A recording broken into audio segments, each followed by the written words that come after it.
talk with all by myself. No one to walk with, but I'm happy on the shelf. Ain't misbehaving, saving my love for you, for you, for you, for you. I know for certain the one I love. I'm through with flirting, it's you that I'm thinking of. Hey, misbehaving, saving my love for you.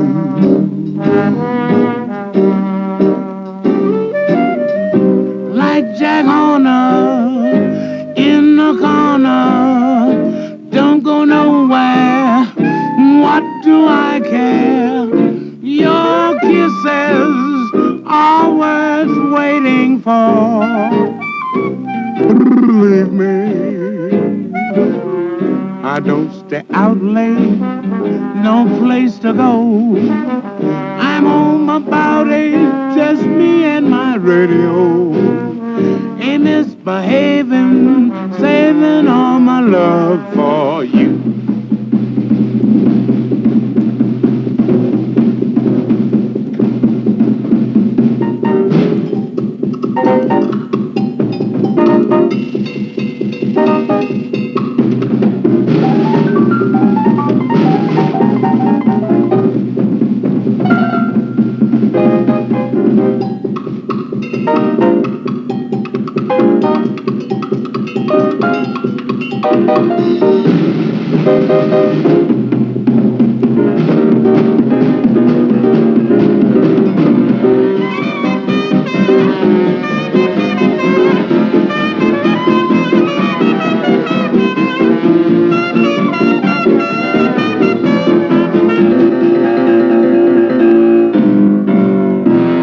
I don't stay up late, got no place to go. I'm home about 8, just me and my radio. Ain't misbehaving, saving my love for you.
Living for you, easy living, it's easy to live. When you're in love, and I'm so in love, there's nothing in life but you. I never regret the years I'm giving, they're easy to give. When you're in love, I'm happy to do whatever I do for you. For you. Maybe I'm a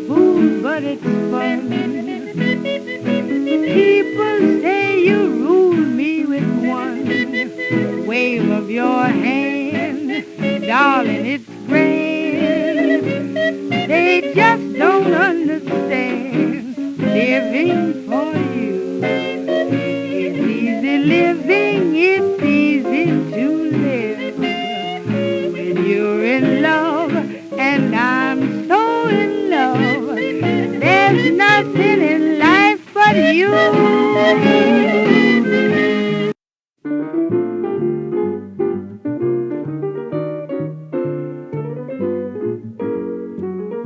I was walking along, minding my business, when out of an orange-colored sky, flash, bang, alakazam, wonderful you came by.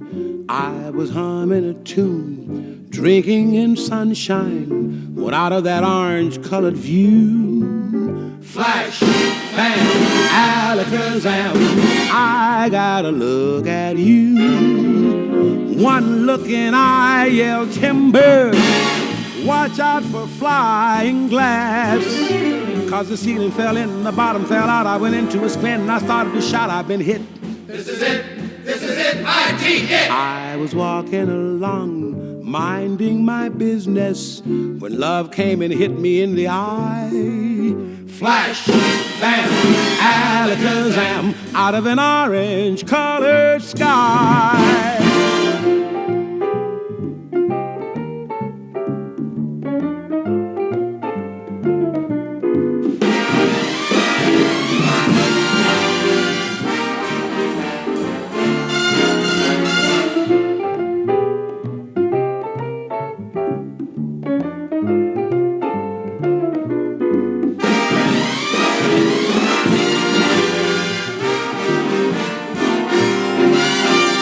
One look and I yelled timber, watch out for flying glass. Cause the ceiling fell in and the bottom fell out. I went into a spin and I started to shout, I've been hit. This is it, it. I was walking along, minding my business, when love came and hit me in the eye. Flash, bam, alakazam, out of an orange-colored purple stripe, a pretty green polka dot sky. Flash, a bam, alakazam, and goodbye. Wow, I thought love was much softer than that. What a most disturbing sound.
Dreaming,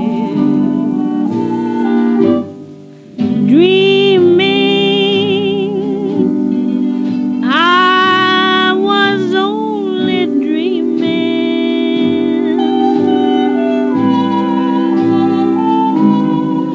I wake and I find you asleep in the deep of my heart, dear darling. I hope that my dream never haunted you. My heart is telling you how much I wanted you. Gloomy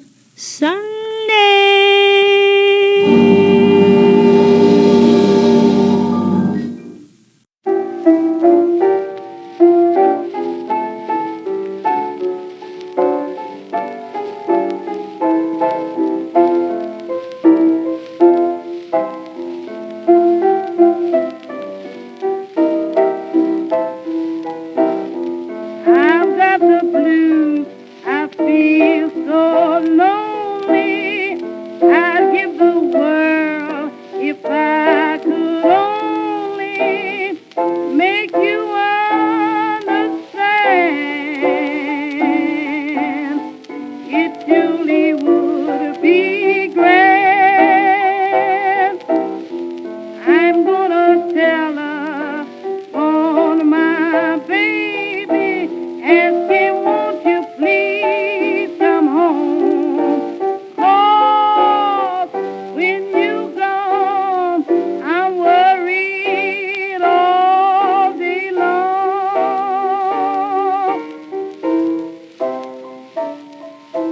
Baby, won't you please come home?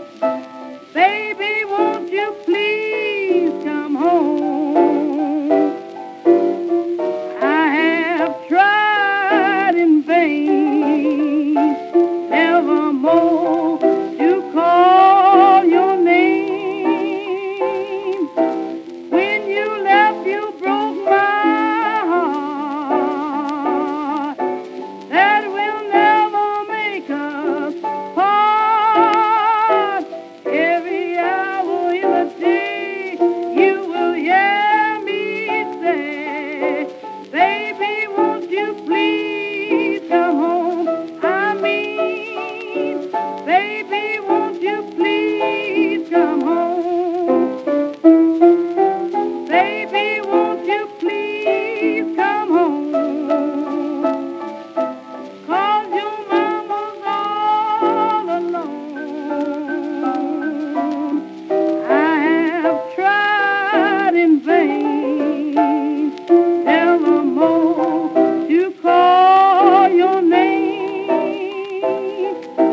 When you left, you broke my heart. That will never make us part. Landlord's getting worse. I got to move me the first. Baby, won't you please come home? I need money.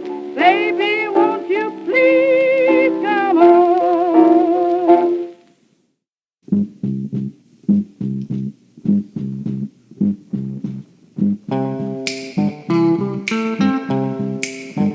I've got sunshine on a cloudy day.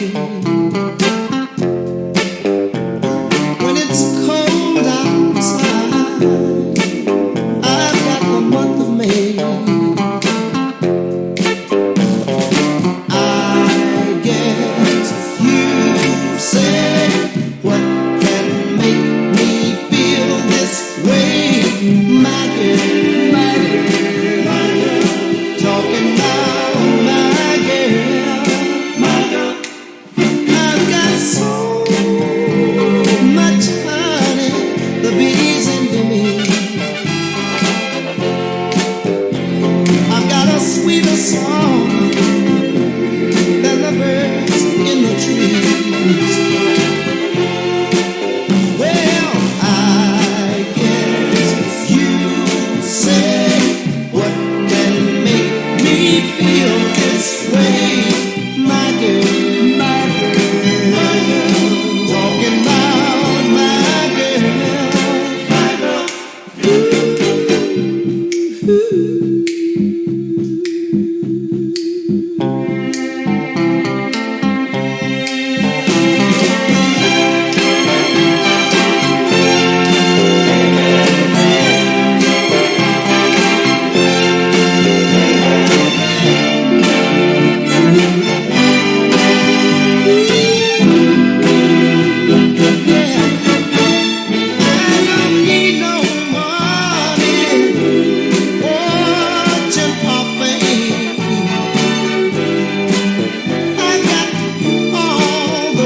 Come fly with me, let's fly away.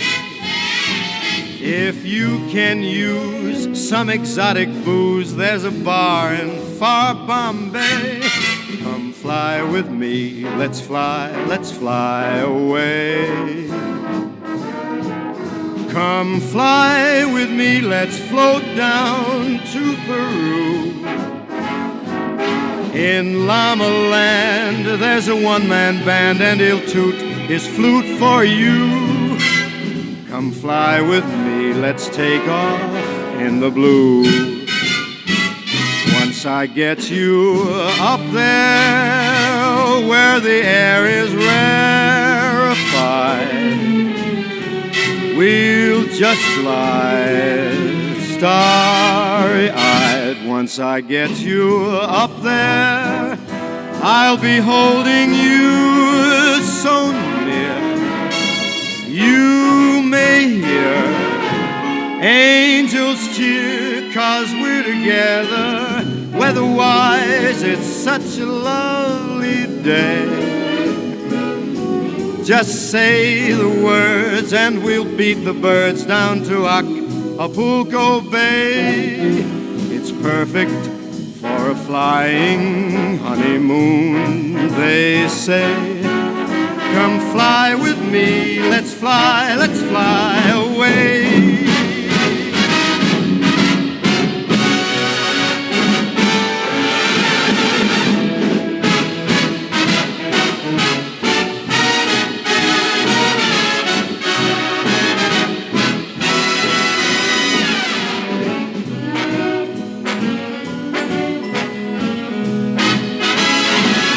Once I get you up there where the air is rarefied,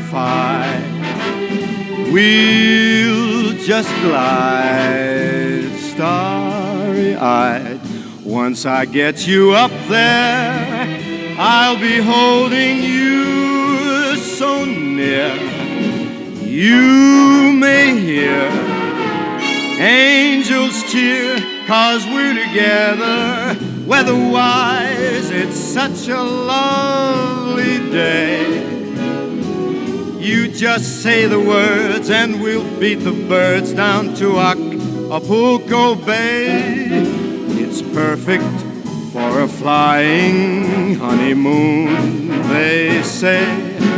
Come fly with me, let's fly.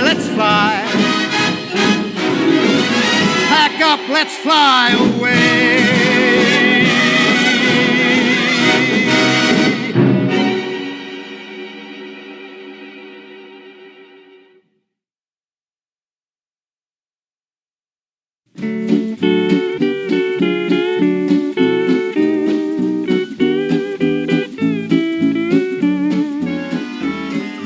Melikilikimaka is a thing to say on a bright Hawaiian Christmas day. That's the island greeting that we send to you from the land where palm trees sway. Here we know that Christmas will be green and bright, the sun to shine by day and all the stars at night. Melikilikimaka is a wise way to say Merry Christmas to you. Melikilikimaka is a thing to say on a bright Hawaiian Christmas day. That's the island greeting that we send to you from the land where palm trees sway. Here we know that Christmas will be green and bright, the sun to shine by day and all the stars at night. Melikilikimaka is Hawaii's way to say Merry Christmas to you.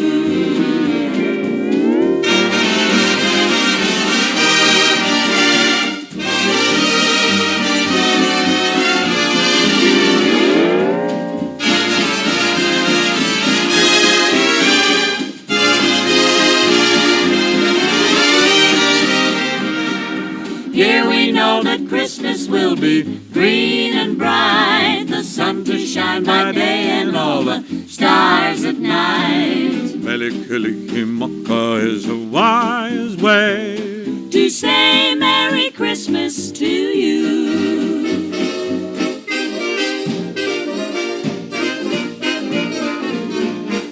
Melikilikimaka is the thing to say on a bright Hawaiian Christmas day. That's the island greeting that we send to you from the land where palm trees sway. Here we know that Christmas will be green and bright, The sun to shine by day and all the stars at night. Melikilikimaka is a wise way to say Merry Christmas. a very Merry Christmas. A very, very Merry, Merry Christmas to you.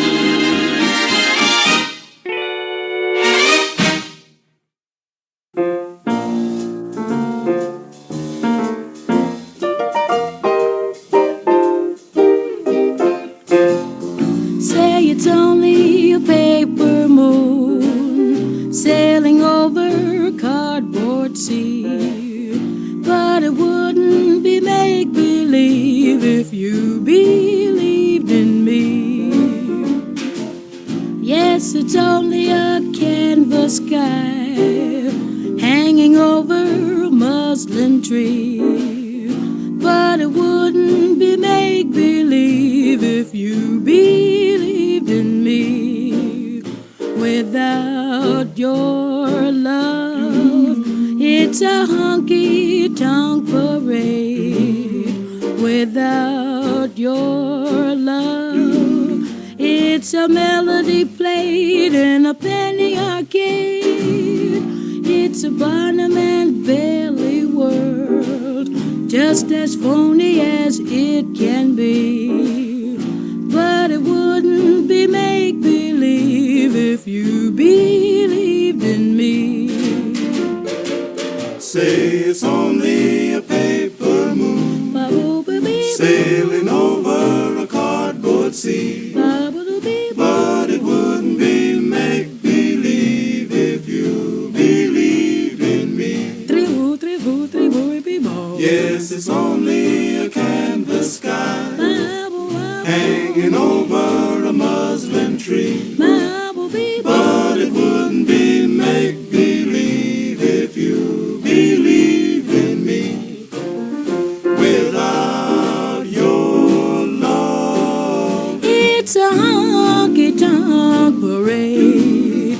Without your love, it's a melody played in a penny arcade. it's a Barnum and Bailey world, just as phony as it can be. But it wouldn't be make-believe if you believed in me. It's phony, it's plain to see how happy I would be if you believed in me.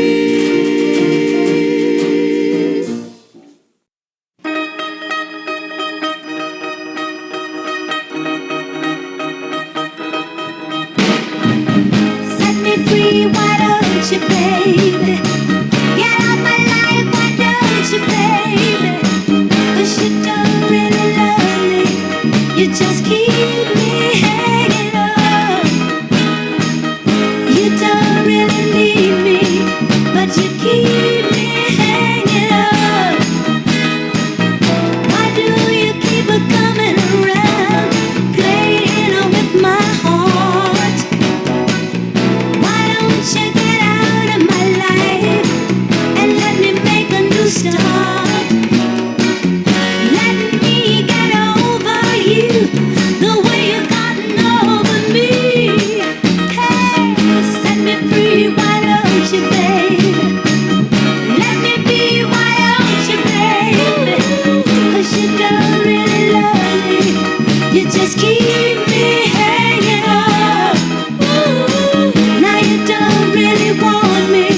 You still wanna be just friends. But how can we still be friends when seeing you only breaks my heart again? And there ain't nothing I can do about it. Whoa, why don't you, baby? Why don't you, baby? Set me free, why don't you, baby? Get out my life, why don't you, baby? You claim you still care for me, but your heart and soul needs to be free. But now that you've got your freedom, you wanna still hold on to me. You don't want me for yourself, so let me find somebody else. Hey, hey, why don't you be a man about it and set me free? Now you don't care a thing about me, you're just using me.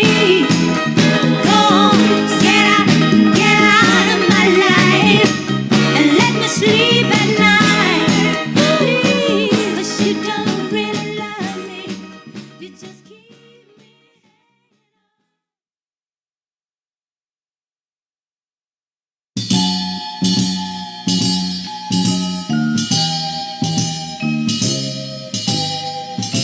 You've given me a true love, and every day I thank you, love, for a feeling that's so new, so inviting, so exciting. Whenever you're near, I hear a symphony, a tender melody, pulling me closer, closer to your arms. Then suddenly, ooh, your lips are touching mine, a feeling so divine, till I leave the past behind. I'm lost in a world made for you and me.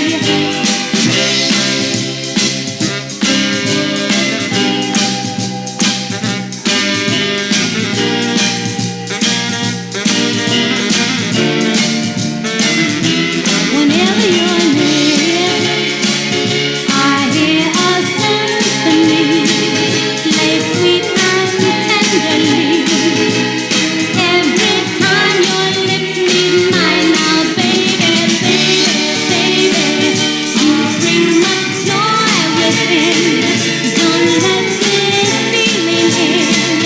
Let it go on and on and on. Now baby, baby, baby, those tears I see in my eyes, I cry not for myself, but for those who never felt the joy we felt.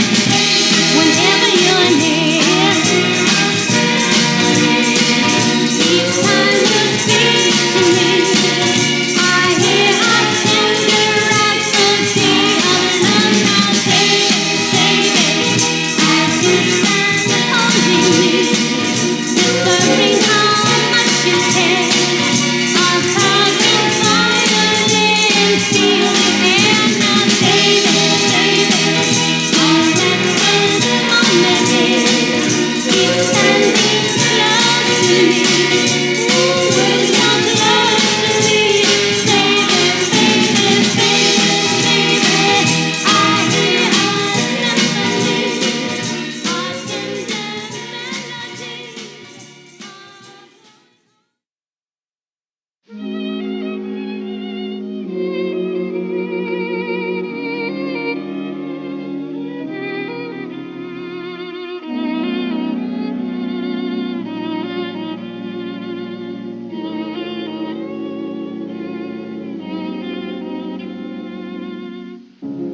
Love is the sweetest thing.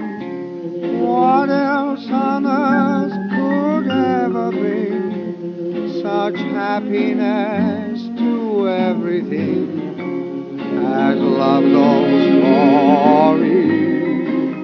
Love is the strangest thing. No song of birds upon the wing shall in our hearts more sweet sweetly sing than love's old story. Whatever hearts may desire, whatever life may send, this is a tale that never will tire. This is the song without end. Love is the strongest thing, the oldest, yet the latest thing. I only hope that fate may bring love story to you. Love is the sweetest thing.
You've been dropping chucks on me, and now I'm gonna drop 'em on you.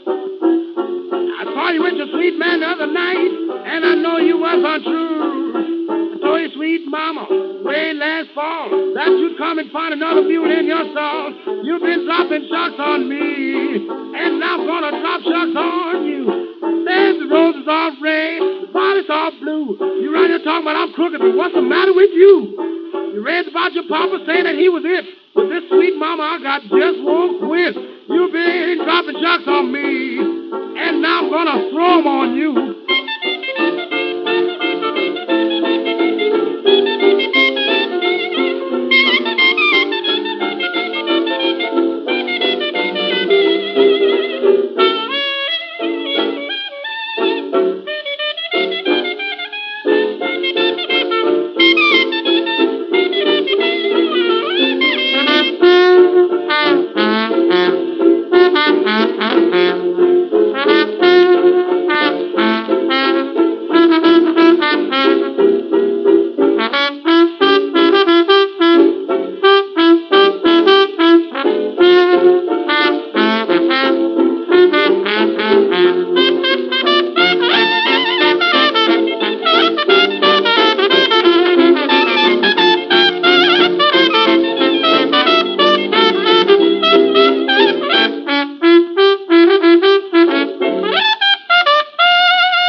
maybe someday soon you'll know.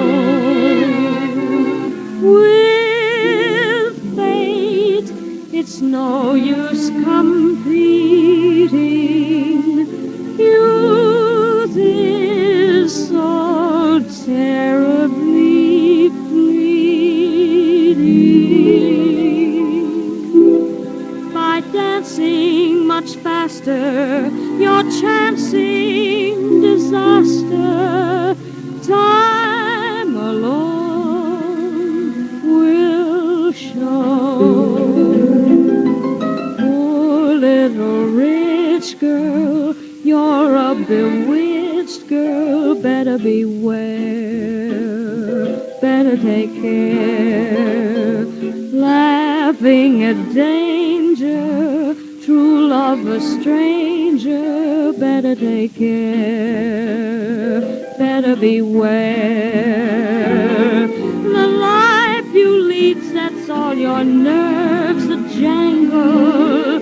Your love affairs are in a hopeless tangle.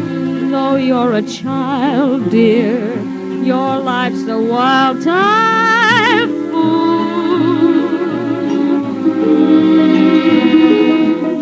In lives of leisure, the craze for pleasure steadily grows. Cocktails and laughter, but what comes after, nobody knows. You're weaving love into a mad jazz pattern, ruled by stars and moon. Poor little rich girl, don't drop a stitch too soon.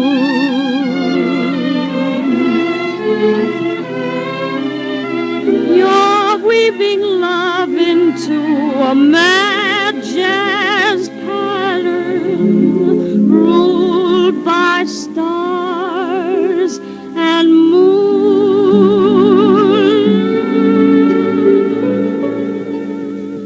Poor little rich girl, don't drop a stitch too soon.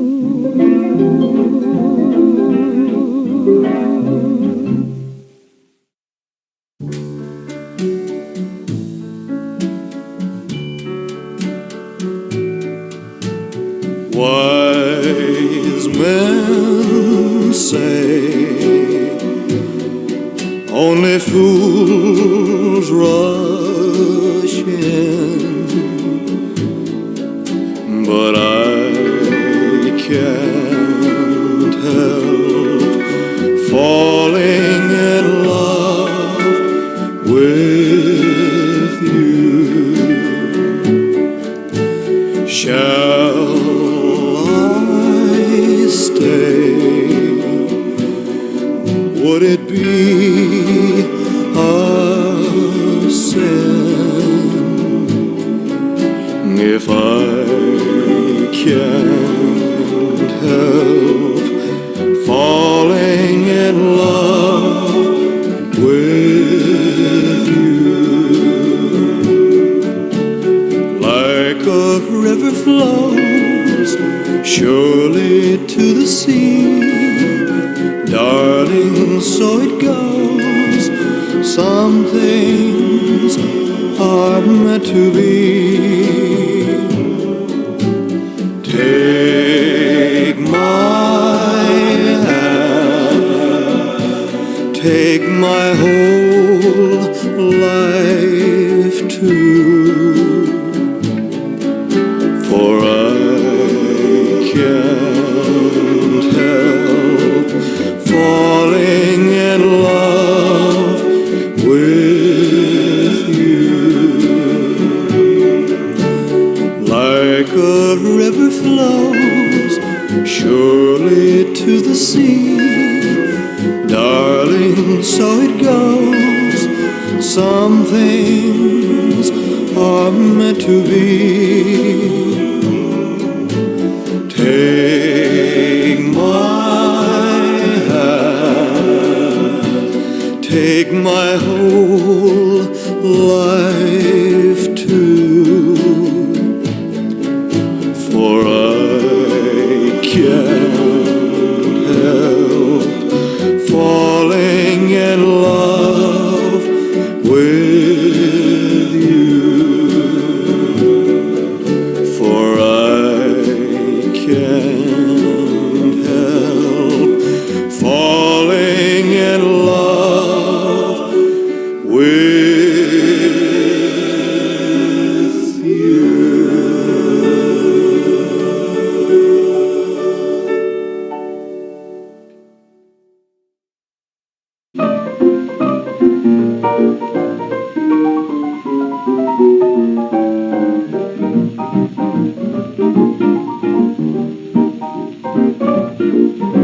Years we've been together, seems we can't get along. No matter what I do, it don't appeal to you. Makes no difference whether I am right or I'm wrong. If we can't be sweethearts, this much you can do. Please don't talk about me when I'm gone. Oh, honey, though our friendship ceases from now on. And listen, if you can't say anything real nice, it's better not to talk at all is my advice. We're parting, you go your way, I'll go mine, it's best that we do. Here's a kiss, I hope that this brings lots of luck to you.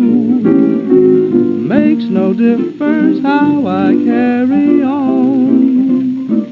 Remember, please don't talk about me when I'm gone. Wee, wee, wee, wah, wah, wah.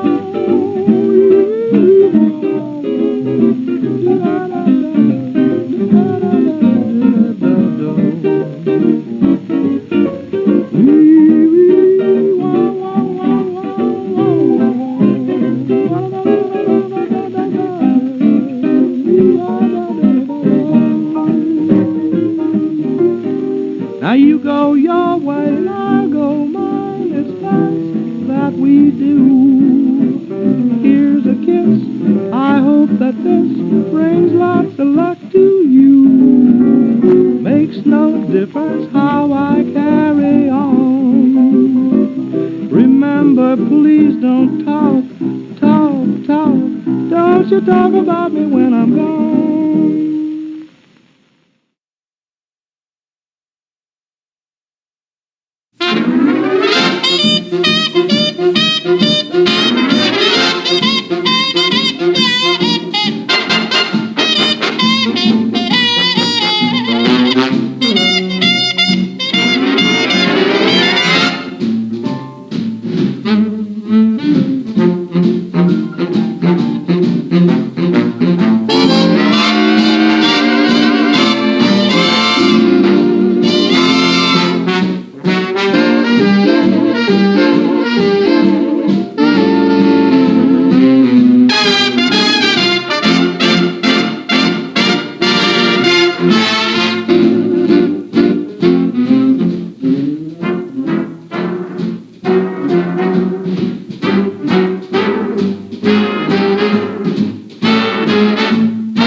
G-H, I got a gal In Kalamazoo. Don't wanna boast, but I know she's the toast Of Kalamazoo, zoo, zoo, zoo, zoo, zoo. Years have gone by. My, how she grew.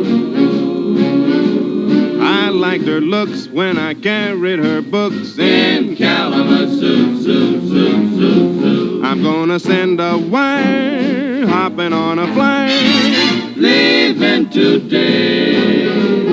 Am I dreaming? I I can hear screaming, Hiya, Mr. Jackson, everything's okay. A-L-A-M-A-C-O. Oh, what a girl, a real pipperoo.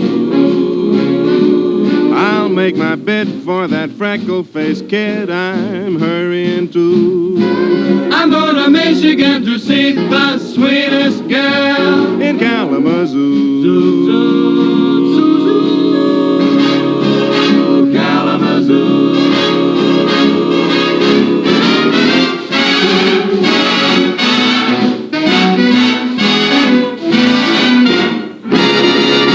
K. K. A. A-L-A-M-A-Z-O. What a gal, a real pipperoo. We're going to Michigan to see the sweetest gal in Kalamazoo. Zoo, zoo, zoo, zoo, zoo, zoo, zoo, zoo, zoo, zoo.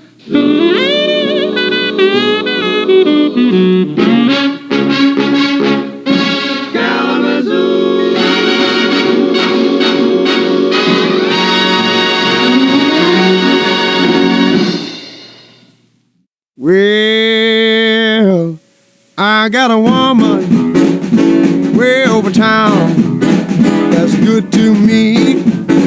Oh, yeah. Say, I got a woman way over town good to me. Oh, yeah. She give me money when I'm in need. Yeah, she's a kind of I got a woman way over town that's good to me. Oh yeah, she says loving early in the morning just for me. Oh yeah, she says loving early in the morning just for me. Oh yeah, she says just for me. Oh, she loves me so tenderly. I got a woman way over town that's good to me. Oh yeah.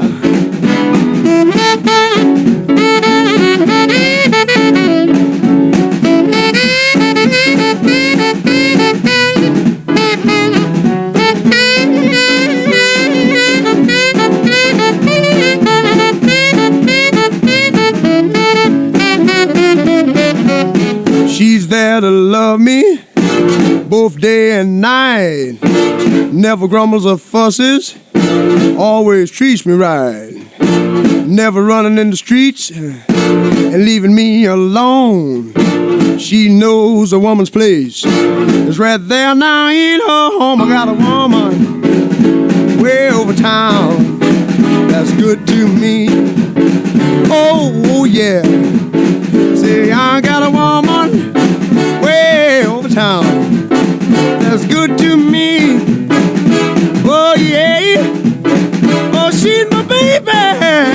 Don't you understand? Yeah, I'm a lover, man. I got a woman way over town that's good to me. Oh, yeah. Don't you know she's all right? Don't you know she's all right? She's all right, she's all right. Oh, yeah. Oh, yeah.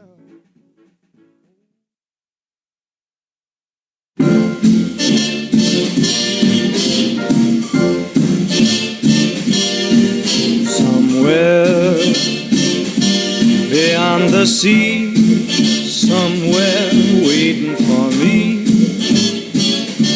my lover stands on golden sands and watches the ships that go sailing. Somewhere beyond the sea, she's there watching for me. If I could fly like birds on high, then straight to her arms I'd go sailing. It's far beyond the star, it's near beyond the moon. I know beyond a doubt my heart will lead me there soon. We'll meet beyond the shore, we'll kiss just as before. Happy we'll be beyond the sea, and never again I'll go sailing.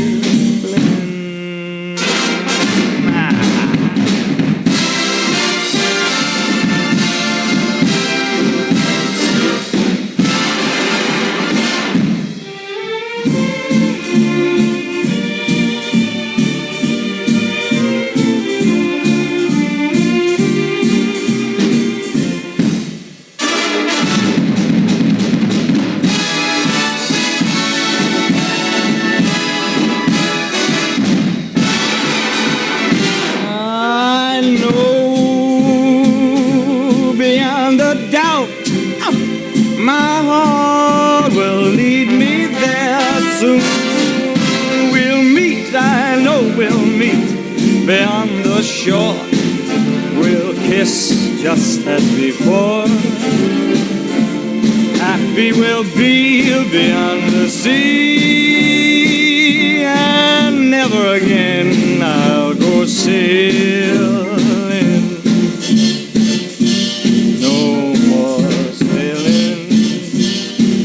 So long sailing, bye-bye sailing. Move on out, Captain.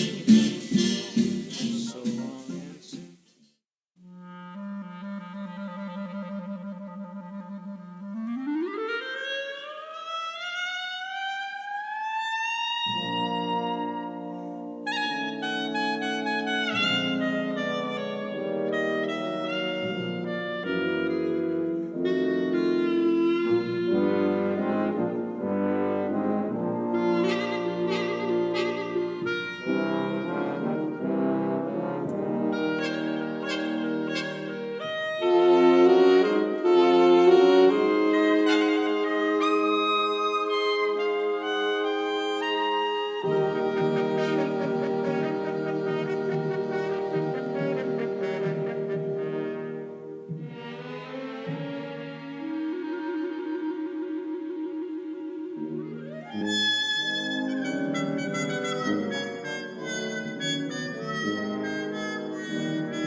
Don't know where, don't know when, but I know we'll meet again some sunny day.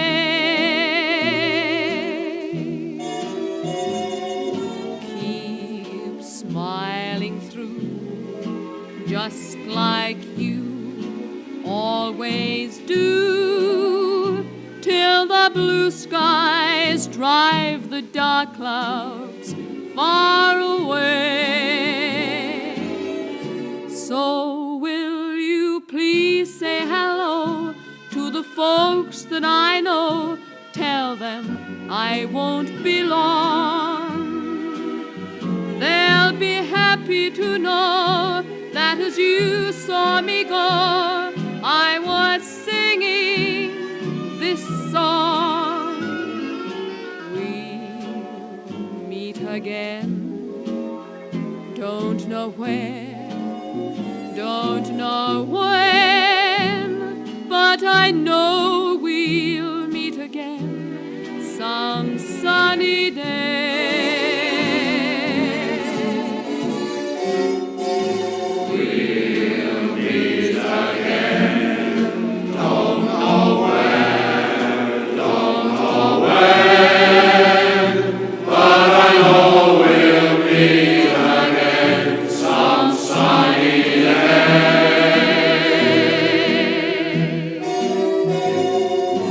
Keep smiling through, just like you always do, till the blue skies drive the dark clouds far away. So will you please say hello to the folks that I know? Tell them I won't be long. They'll be happy to know that as you saw me go, I was singing this song. We'll meet again, don't know where, don't know when, but I know we'll meet again some sunny day.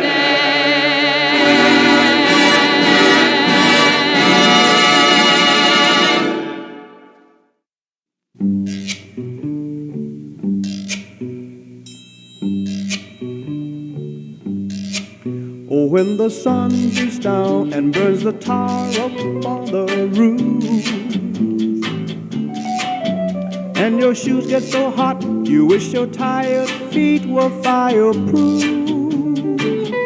Under the boardwalk, down by the sea, yeah, on a blanket with my baby's where I'll be. Under the boardwalk, Out of the sun, under the boardwalk, we'll be having some fun. under the boardwalk, People walking above, under the boardwalk, we'll be making love under the boardwalk. boardwalk. From the park you hear the happy sounds of a carousel. You can almost taste the hot dogs and french fries they sell. Under the boardwalk, down by the sea, yeah, on a blanket with my baby's where I'll be. Under the boardwalk, Out of the sun, under the boardwalk, we'll be having some fun. under the boardwalk, People walking above, under the boardwalk, we'll be making love under the boardwalk, boardwalk.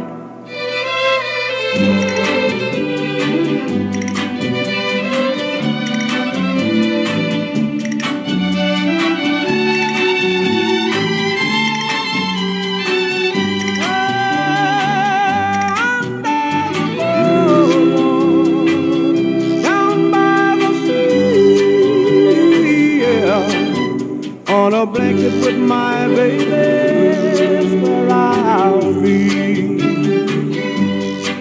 Under the boardwalk, Out of the sun, under the boardwalk, we'll be having some fun. under the boardwalk, People walking above, under the boardwalk, we'll be falling in love under the boardwalk, boardwalk.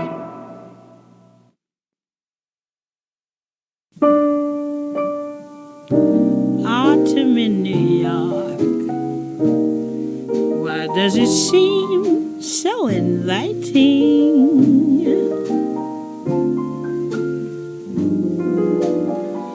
Autumn in New York, it spells the thrill of first nighting. Glittering crowds and shimmering clouds and canyons of steel, they're making me feel I'm home.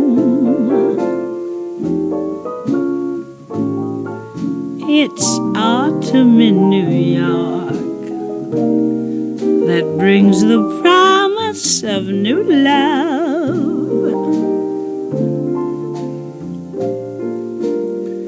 Autumn in New York is often mingled with pain.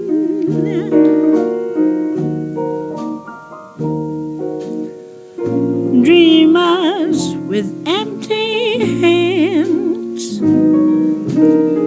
may sigh for exotic lands. It's autumn in New York, it's good to live it again.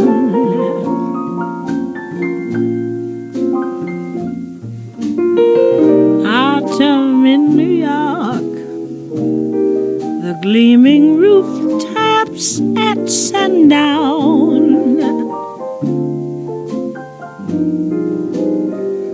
Autumn in New York, it lifts you up when you're let down.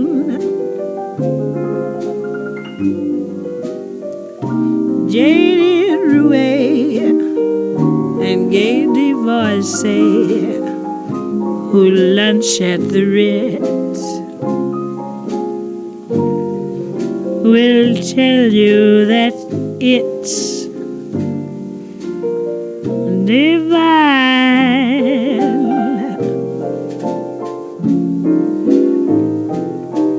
This autumn in New York transforms the slums into Mayfair.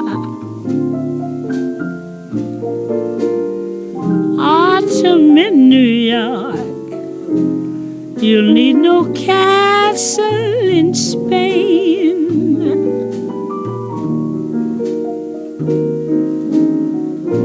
Lovers that bless the dark on benches in Central Park greet autumn in New York. It's good to live it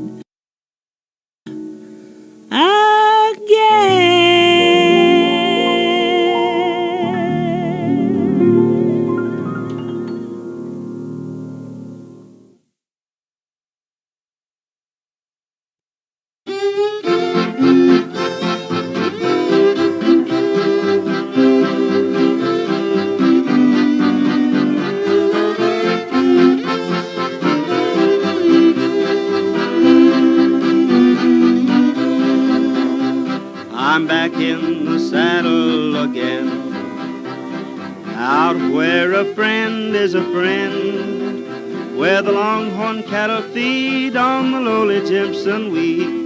Back in the saddle again, riding the range once more, toting my old 44, where you sleep out every night and the only law is right. Back in the saddle again. Whoopee-tie-I-O, rocking to and fro. Back in the saddle again. Whoopee-tie-I, yeah, I go my way. Back in the saddle again.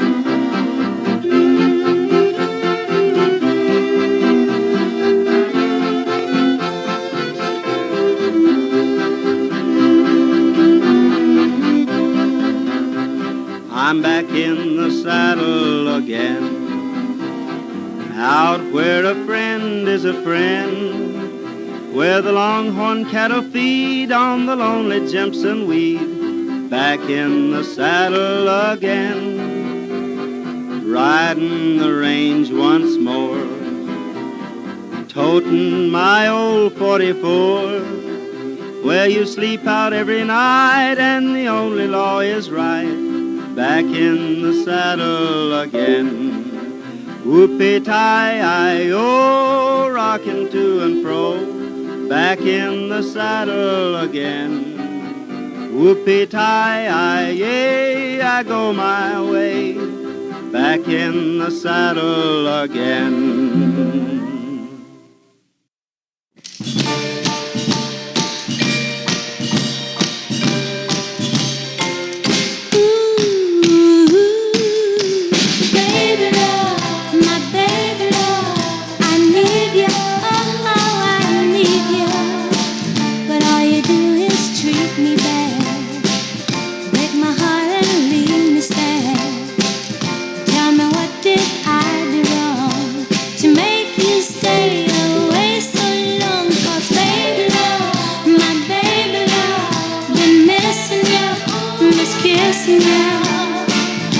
Instead of breaking up, let's do some kissing and making up.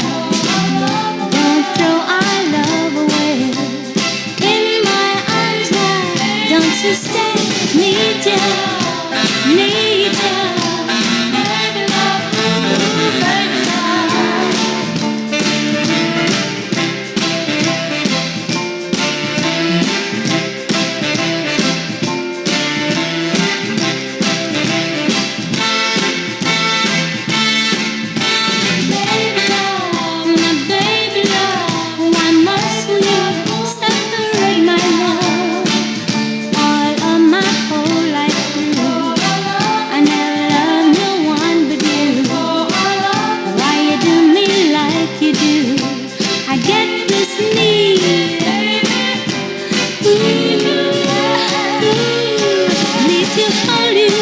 Once again, my love, feel your warm embrace, my love. Don't throw our love away. Please don't do me this way. Not happy like I used to be. Loneliness has got the best of me, my love, my baby love. I need you, I need you. Why you do me like you do? True to you, so deep in love with you, baby, baby, ooh, till it's hurting me, till it's hurting me, ooh, baby love, don't throw our love away, don't throw our love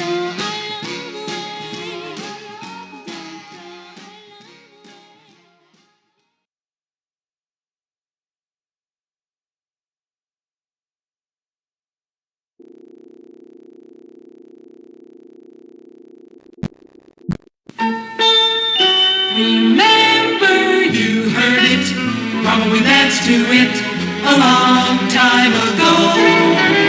Now's your chance to relive it with Living Radio. Remember.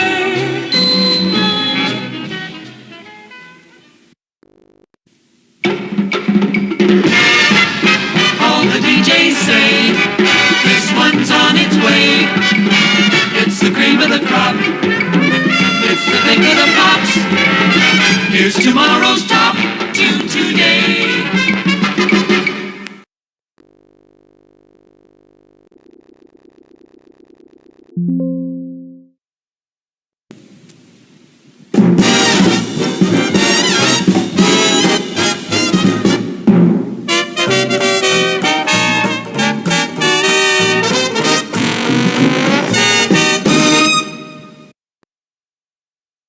CBS Radio Mystery Theater presents Come In. But given the state of affairs today, to avoid both folly and vice is the beginning of virtue. CBS Radio Mystery Theater presents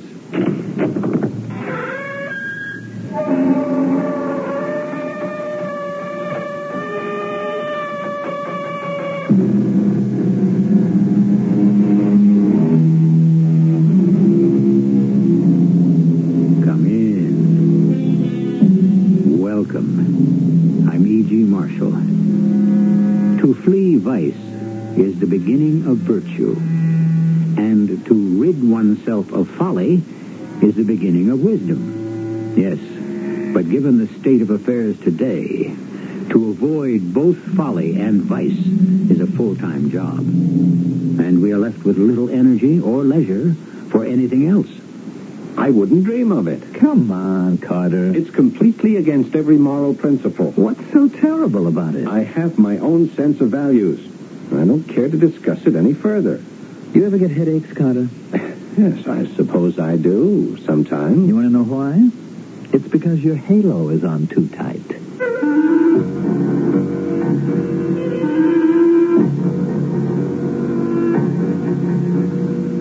Our mystery drama, Jerry the Convincer, was written especially for the Mystery Theater by Sam Dan and stars Paul Hecht. I'll be back shortly with Act One.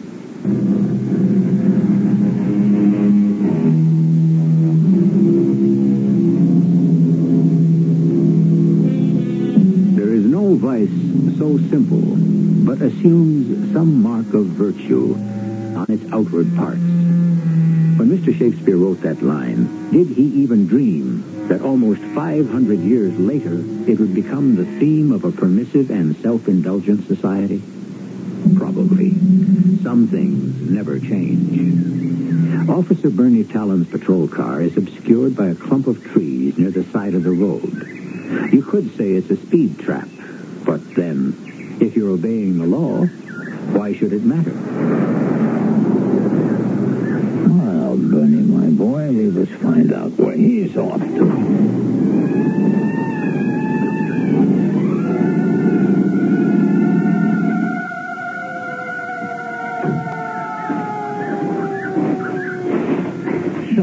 Where's the fire? At the yacht club, officer. I had my radio on. I didn't hear anything. What I meant is, officer, my friend's boat caught fire. Oh, and you were speeding over there to help him put it out. You mean there's nobody else around? Huh? What I meant was... How long has this Leviathan been burning? I didn't say it was on fire. Now, what I said was that it had caught fire.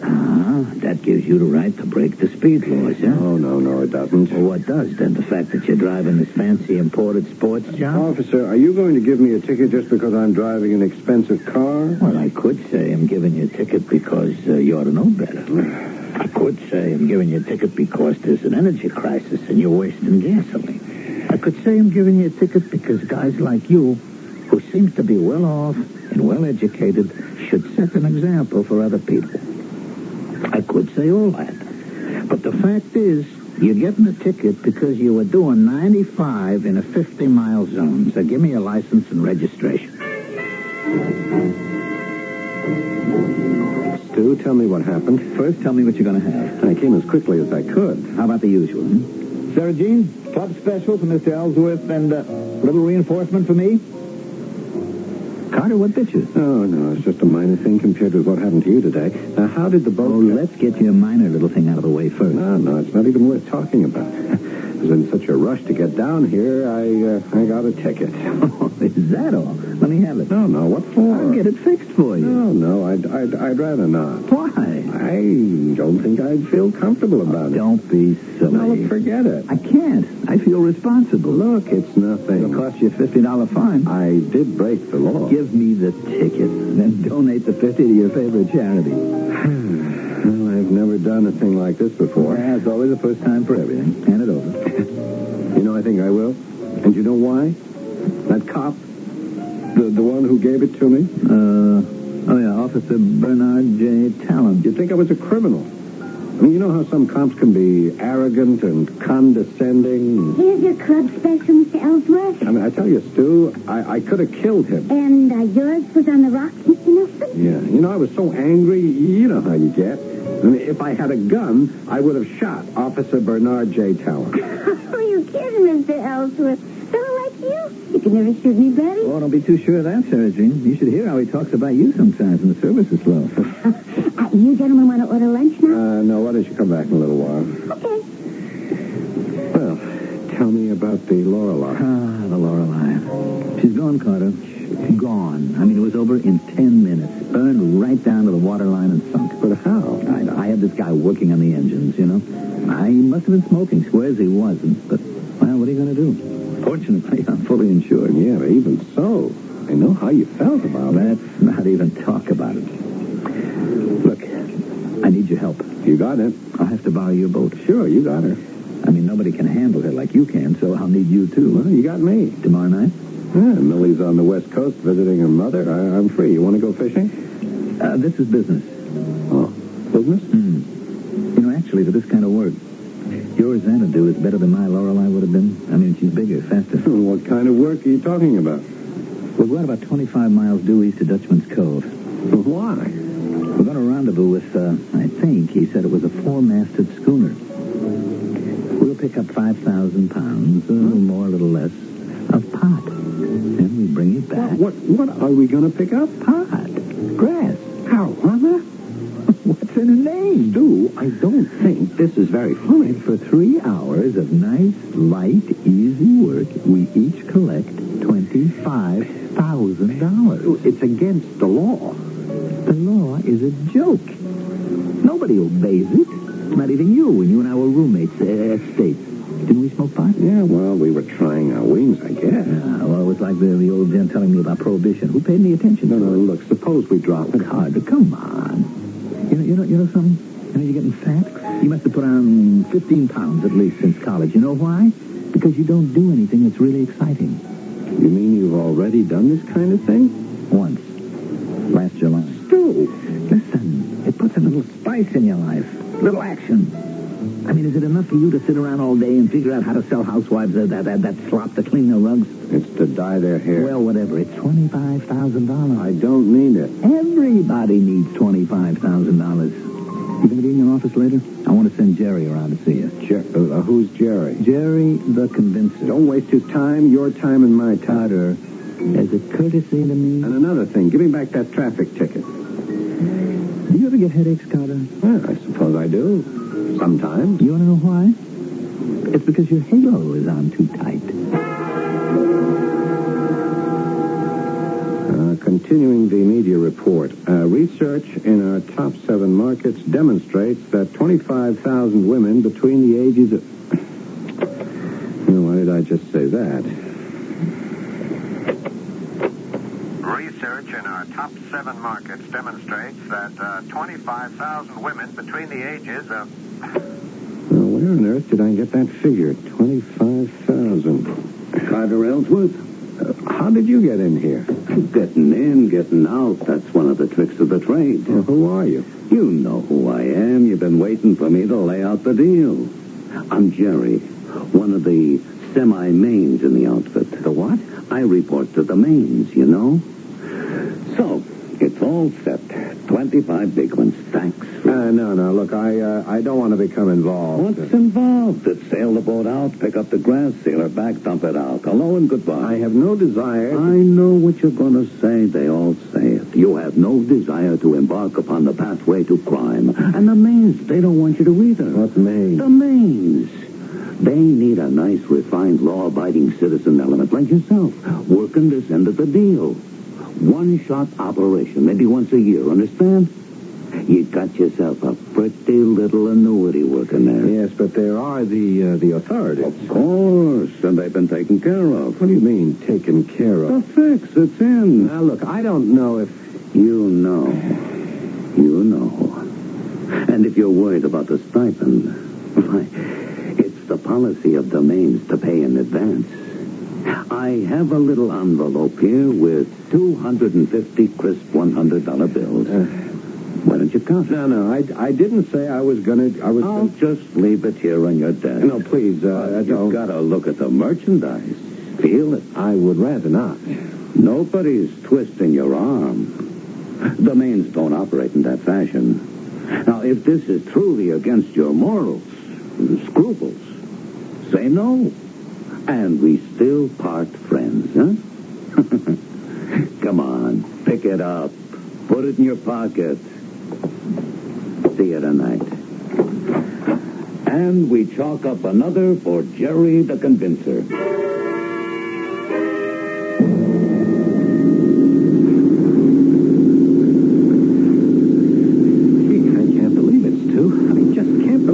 I couldn't believe it my first trip either. I mean, you mean this is all there is to it? Oh, are we getting blasé? You go out, you meet a schooner, they load you up and home again? No, they have to stay much further out now. It'd take a little seamanship to find it. It's just like driving into town to pick up the Sunday paper. I mean, I didn't know what to expect. Neither did I the first time. I'm not nearly that scared. Oh? Well, what are you? Well, let's say I'm not bored. Mm-hmm. For the first time in a...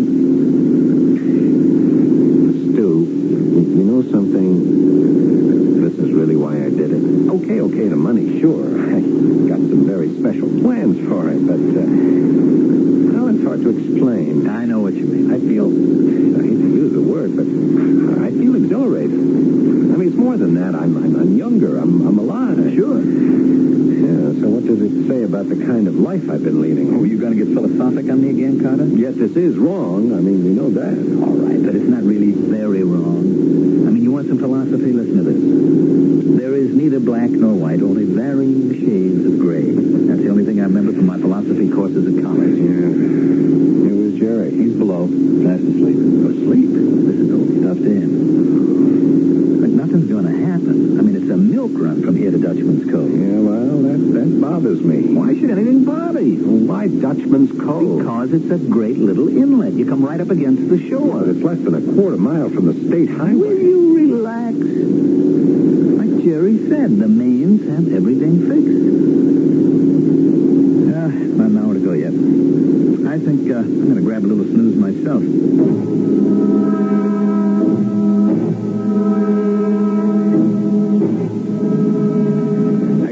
You sure this is it? Yeah, this is it. I can't see a thing. Is your truck supposed to be here? If this is the place, she's here with the boys. What's the signal? Blink your searchlight on and off 3 times. Yeah, go ahead, Stu. Aim it down as much as you can, otherwise you can be seen from the road. Hey, that's a truck. She's blinking her light, too. Okay, you hold her steady, Stu. I'll make her fast. All right, you guys. Let's get her unloaded. Marty, you and Pete hop on board and start passing it off to Eddie and Joe. What do you say, Carter? We'll get you clear in less than 10 minutes. All right, Stu, cut the engines.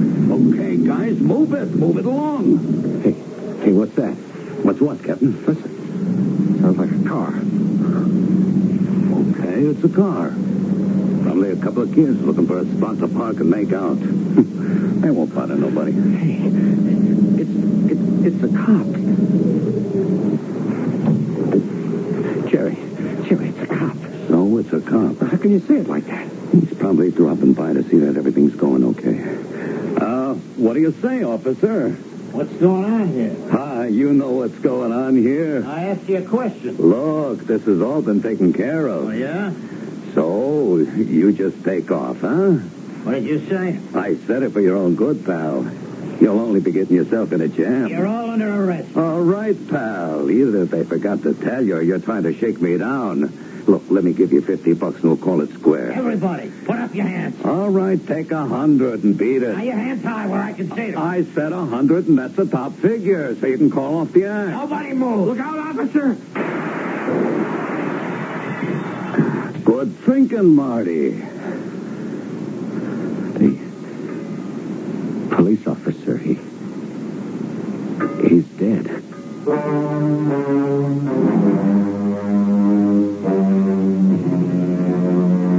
Suddenly, it's no longer fun and games, no longer a lark, no longer kicks and thrills and excitement. An exchange of quick, angry gunfire, and without warning, life has become real. And for a courageous and incorruptible police officer, never mind what the poet said, the grave has just become the goal. I'll be back shortly with Act Two. Walter Cronkite, one of a kind, writing, editing, working with the superb CBS News team to gather and report the news. The daily, constant pressure of being the best. And there's only one place you can find this anchor man, this editor, this team. Good evening. After strong pressure, Cronkite and Company, only on the CBS Evening News. Monday through Friday on the CBS Television Network.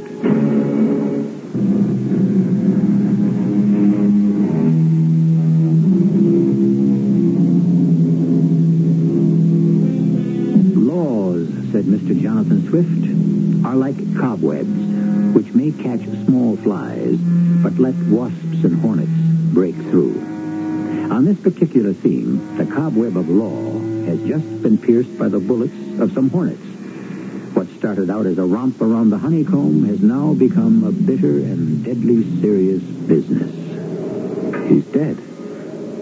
The cop is dead. Hurry up and unload the stuff. We gotta get out of here. You killed him. No, just hold on a second, Pally. We killed him. I had nothing to do with it. You're in up to your ears. I was told by you specifically that there wouldn't be any trouble and any danger. It was his own fault. He had no right to poke his nose in other people's business. What are you saying? He was an officer of the law. He was doing his duty. I gave him a way out, but he was a chump. Now, don't you be a chump.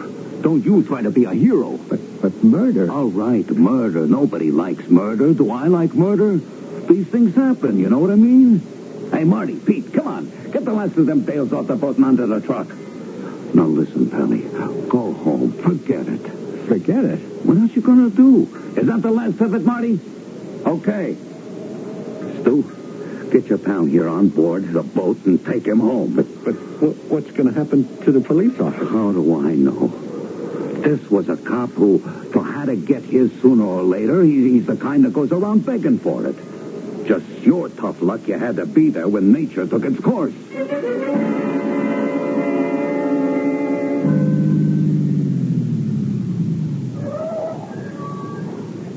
You'll be all right, Carter. No, Stu.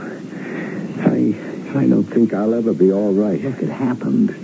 But it's over. Nothing can be done about it. Yeah, sure. I'm just sorry I got you into it. No, I got myself into it. Look, I don't know how to put this, so maybe I just better say it. Cut it out. Cut it? Cut what out? The way you feel. Well, how can I do that? Well, at least don't show it. You know, like you, I thought this was a game. You know, a lot of laughs. I mean, this Jerry came over like one of those comic hoods from a 30s gangster picture. But he isn't. And they aren't. They mean business, and they play for keeps. These guys shoot to kill. What are you trying to tell me? If Jerry thinks that you might be unable to control your conscience, you know, maybe you're going to run to the police. Well, your life isn't safe either. I keep looking at that cop's face. I keep hearing his voice. And you know something? He's the same one that gave me that ticket. Carter, will you listen to me? There's only one thing you can do now. You simply have to forget it. Now, you want me to come in and spend the night here? No, Stu. But you are right. I'll just have to get over it. Somehow.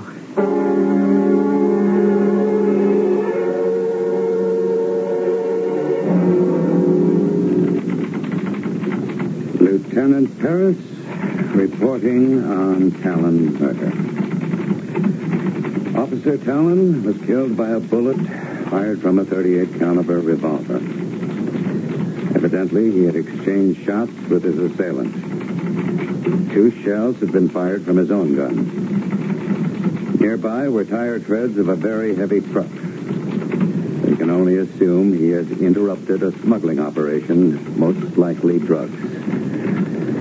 And that is absolutely all we have to go on at this particular moment.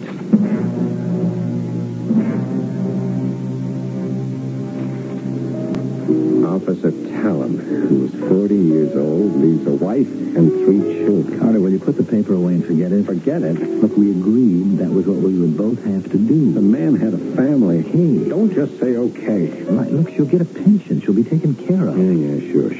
Look, she knew the situation. I mean, a man chooses to become a cop, a woman chooses to marry him. Well, they both know when he leaves for work, it could be the last time they ever see each other, and they accept that as part of their life together. Yeah, sure. And as Jerry said, this was a cop who was bound to get it sooner or later. Carter, look, I'm just as guilty as you are, but I mean, what's to be done? Oh, incidentally, one of the bullets must have gone through the glass just after the galley. I noticed it this morning. You better have it fixed. I never want to see that boat or any boat again. Come on, Carter. I'm going to sell it. Look, after a while, you'll get over it. You want to know the terrible truth? After a while, I probably will.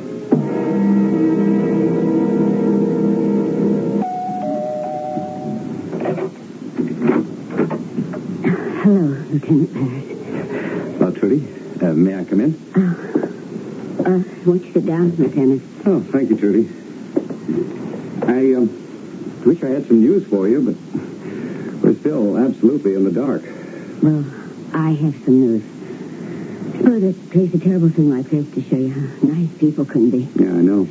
I've been getting letters from everywhere. From people who knew Bernie, from strangers, and money. I want to turn it over to you, Lieutenant, for the fund. At least the kids will be able to go to college. Hey, those $5 and $10 bills are adding up. I called you because I got something in the mail today. The mailman delivered a package. No return address. I opened it and I found these. What? These $100 bills? Mm-hmm. They add up to $25,000. $25,000? Who could have said it? I don't know. There wasn't any note, nothing. $25,000? I couldn't believe it. Why does the donor want to keep his gift a secret?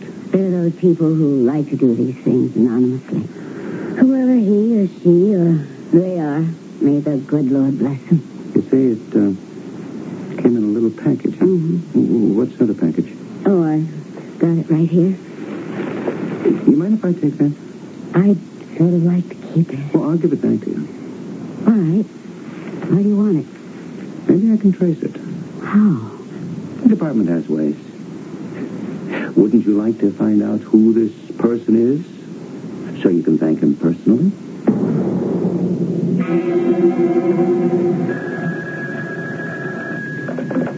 Lieutenant Paris. Oh, yes, Inspector. Yeah, I have a lead. Well, it's so far out, I hesitate to ask for the manpower. Mrs. Talon received a gift of $25,000. Yes, that's right. Anonymous. I know there are generous people in this world, but $25,000? No, not hush money. I would say conscience money. I know it's a very slender reed, but it's the only one in the pond. Okay, I'll run it.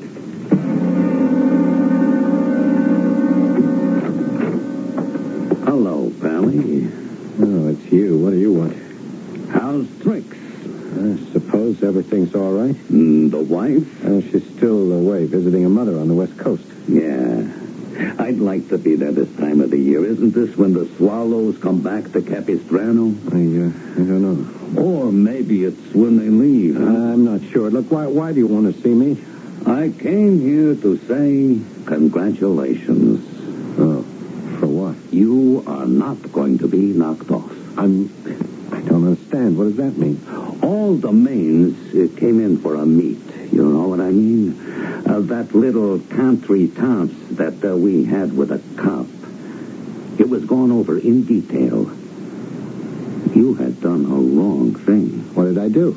You yelled to the cop, "Look out, officer." You tried to warn him. You were on his side, remember? Well, The mains didn't like that at all.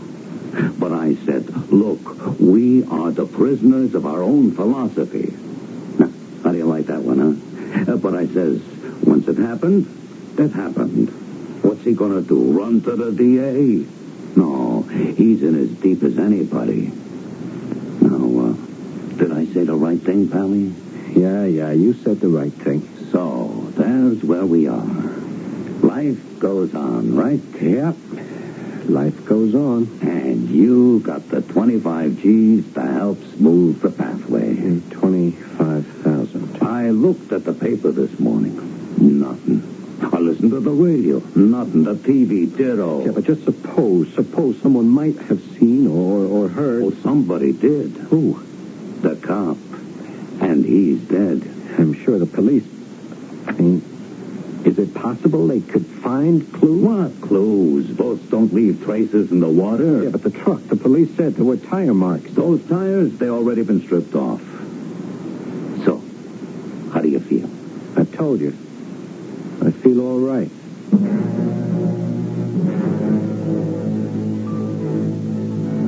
You ready to order, Mr. Ellsworth? No, Sergina, I'll wait for Mr. Nelson. I understand you're thinking of selling your boat. Yeah. Oh, it's too bad. I hope you'll still come around to the club. Bring you drinks? Yeah, that's a great idea. The newspaper just came in. You want to look at it? Why would I want to look at it? I just thought I'd ask. No, thank you. It's just there's a big spread on this cop. You know, Officer Talon, the one that got murdered. Is that all they can find to print about? Well, he was from around here, and I Sick and tired and fed up with murder stories, especially about this Officer Talon. All right, Mr. Ellsworth, all right. People in all walks of life get killed every day. Oh, sure. I mean, how long do we have to read about it? Now, just bring me my drink. Mr. Ellsworth, the manager's looking at me. He'll think I did something wrong. Well, in the future, just please mind your own business. Yes, Mr. Ellsworth. Sarah Jean, I'm sorry. I'm just not feeling well. Oh, that's all right. It's okay. Hey, how is everybody? Sorry I'm late, Carter. Sarah Jean, bring me a drink, huh? Then we'll order. Yes, Mr. Nelson. What were you yelling at her for? Oh, nothing. Just that there was a story about you-know-who in the papers today. Well, you notice every day the stories get smaller. You find them further back in the paper? Yeah, soon they'll go right past the last page and out. Well, that's life. Sort of blew up inside about it. You know the terrible thing? The anger that I feel is also starting to diminish. You know, a guy like you should never do anything wrong. Yeah, and I won't. Until next time. You know what they say? We have nothing to fear but fear itself. So don't be tied into this thing. No way at all.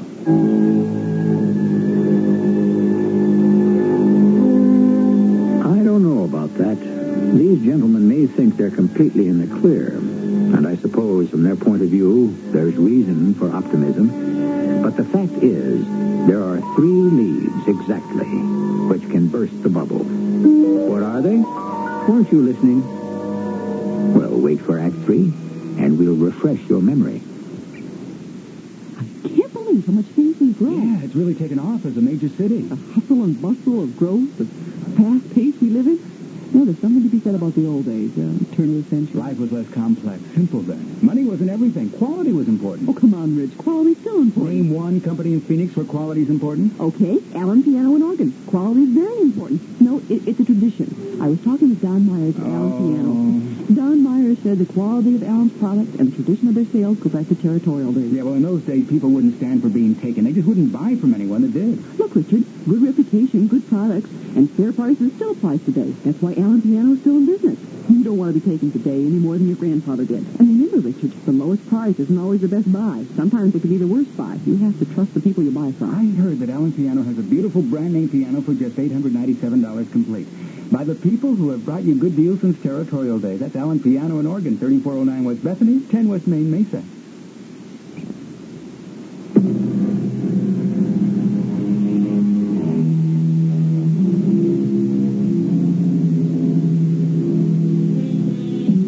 Genius is the capacity for taking infinite pains, and successful police work depends on the capacity for perceiving apparently insignificant details.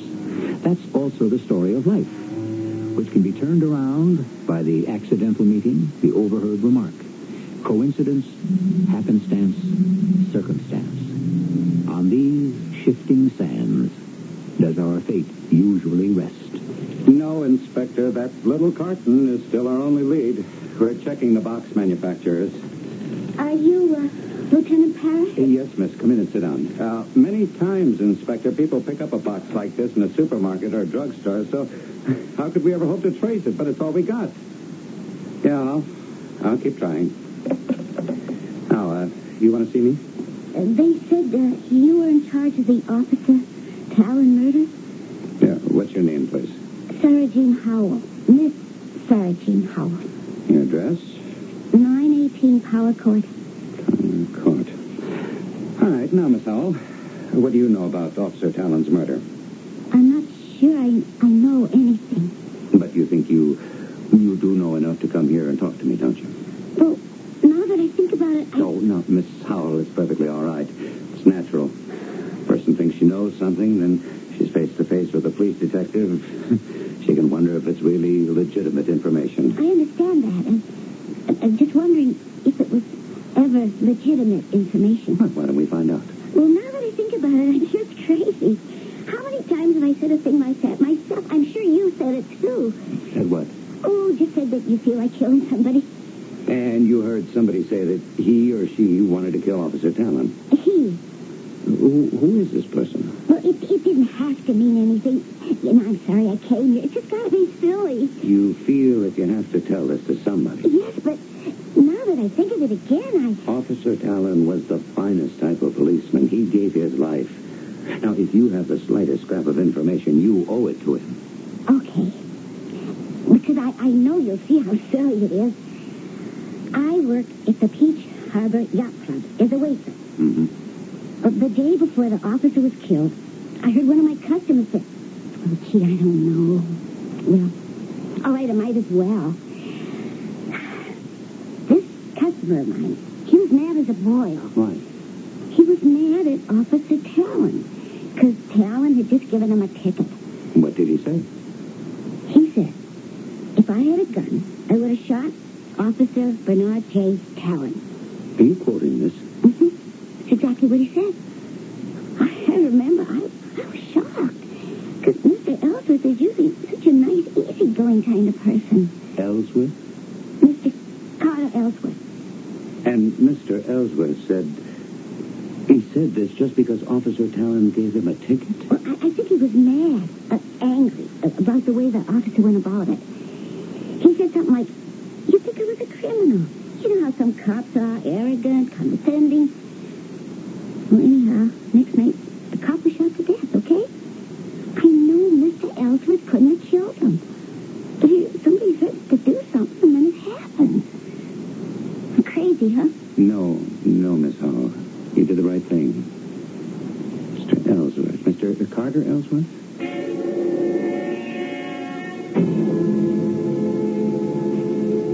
Come in, Lieutenant Parrish.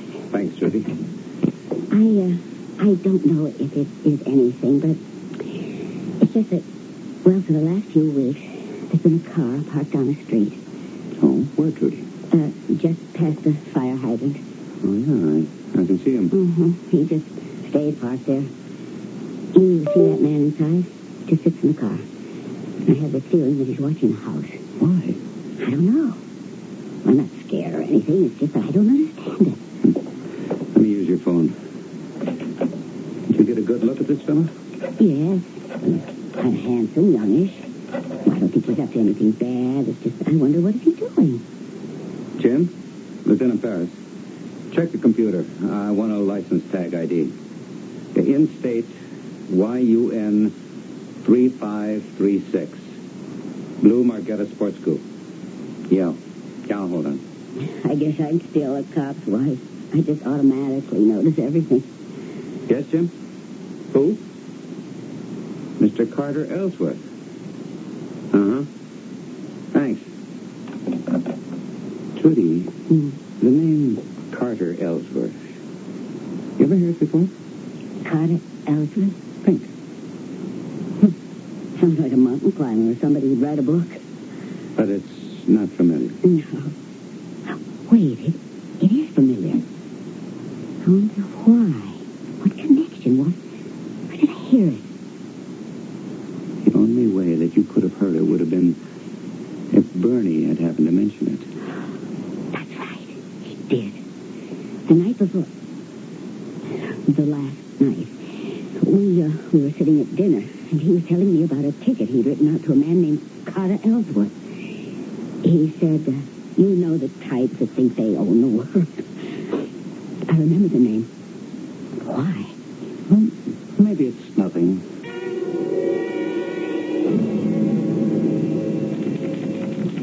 I know we are committed to the theory that Bernie Callan was killed by drug smugglers.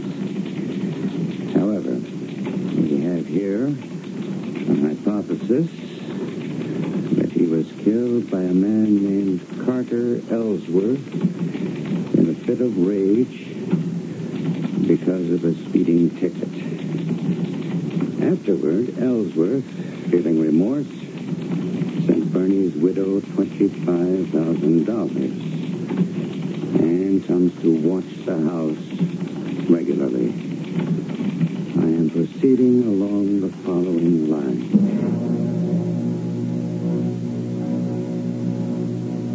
Today's special for me, Sarah. Yeah, I'll have the same medium rare. Thank you, gentlemen. What got into her? I don't know. I guess it's me. What'd you do, make a pass at her? I'm sure she'd love it. No, I don't know. She's been kind of short and sharp with me for the past week or so. You must be losing your touch. How you feel? Oh, better. I mean about everything. Oh, I know. Millie's home. That's helped a lot. Well, I guess the world goes on. Sure. I used to say to myself, Carter, go to the police. I did too, but never very loud or strong. You don't know how many times I had practically driven to the police station. I suppose I'm a coward. What do you say we never talk about it again? Sure. You still planning on selling the boat? That's the point. I couldn't tell Millie the real reason, and she'd only make me buy another. Oh, did you ever fix that glass that I was telling you about? No, I'll get around to it. I just wish I had the guts to do the right thing. You're doing the right thing. Look, it isn't as if you killed him. I'm an accessory, and so are you. But nothing, absolutely nothing, can bring him back to life. You're right. We simply can't talk about it anymore.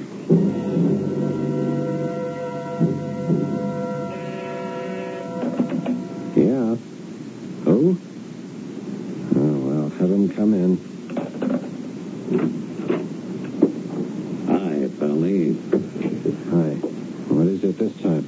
Well, is this the way to talk to a guy that saved your life? All right, what do you want? I like your style, the way you handled the boat. What happened when we got there, it wasn't your fault. But the maids will guarantee it won't happen again. So, Friday night... Friday? Are you asking me to... Yes. You could say I'm asking. On the other hand, you could also say I'm telling. I don't want any more of this. Why not? Look, a cop was killed. I just won't go through that again. Who are you kidding? You loved every minute of it. That's a lie. Is it? I seen you while all the guns were going off. You had that look in your face. You wanted to be in on it. That isn't true. You wanted to have a gun in your hand, too. Hey, Pally, you know how often things go wrong? 1 in 1,000. So you got 999 more to go. Think of his widow, her kids. Look, you get 25 grand to throw, you can sneak her a few bucks. Isn't that the way to do it? Now, Friday night, it's shooting fish in a barrel. A guy knows the waters like you. I can get you a couple bucks more. No, it isn't the money. It's always the money. And there's so much in this racket. Plenty for everybody. What do you say? Here. Let me put this envelope in your desk. No, look, don't. Come on, Pally. Pick it up. Put it in your pocket. See? Chalk up another one for Jerry the Convincer.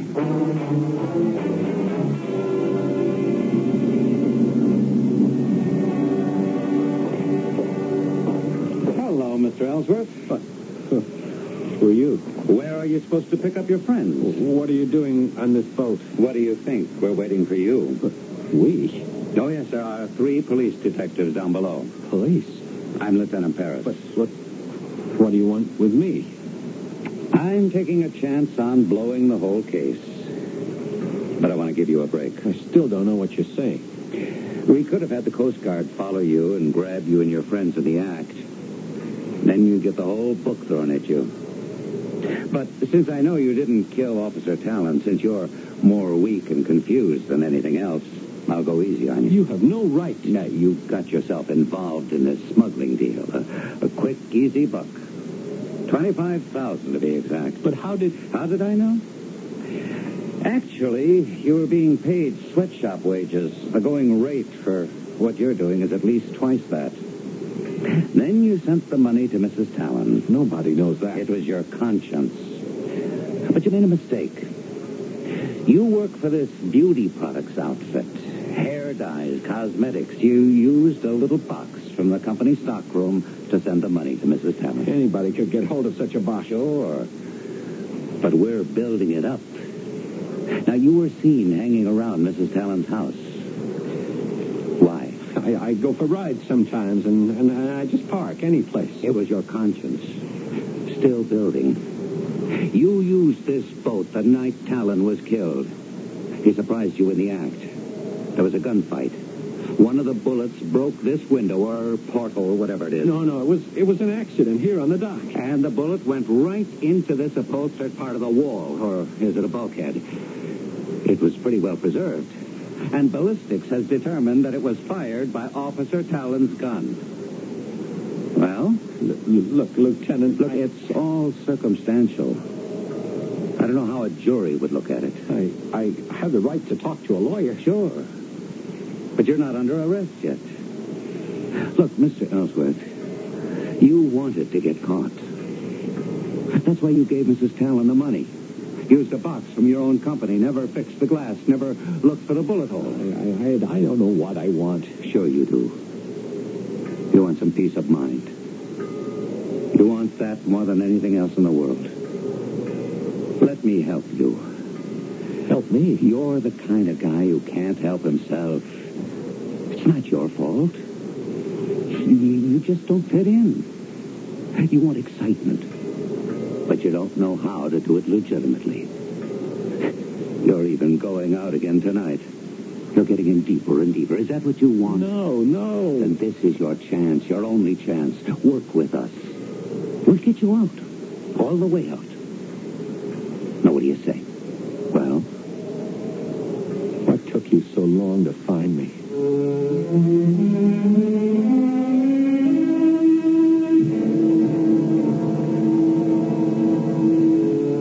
People are not, strictly speaking, heroes. Unlike Walt Whitman, they are not mortised and tenoned in granite, and they do not know the amplitudes of time. Most of us are like banners that are made of gossamer. We last but a day, and face whichever way the wind blows us. I'll be back shortly.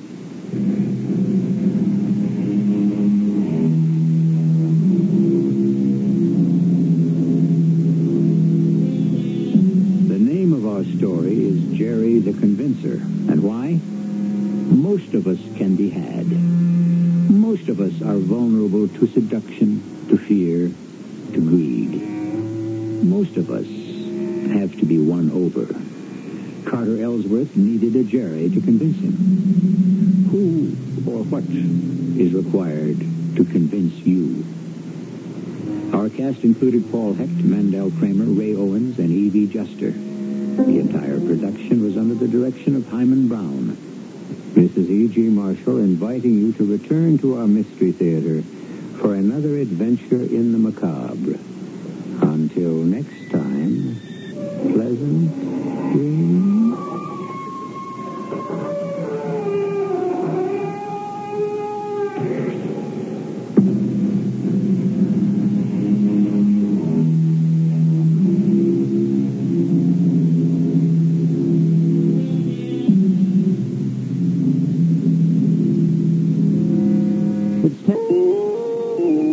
CBS News. The Carter administration is expected to appeal the ruling by a federal judge that Congress must have a say in terminating the Mutual Defense Treaty with Taiwan.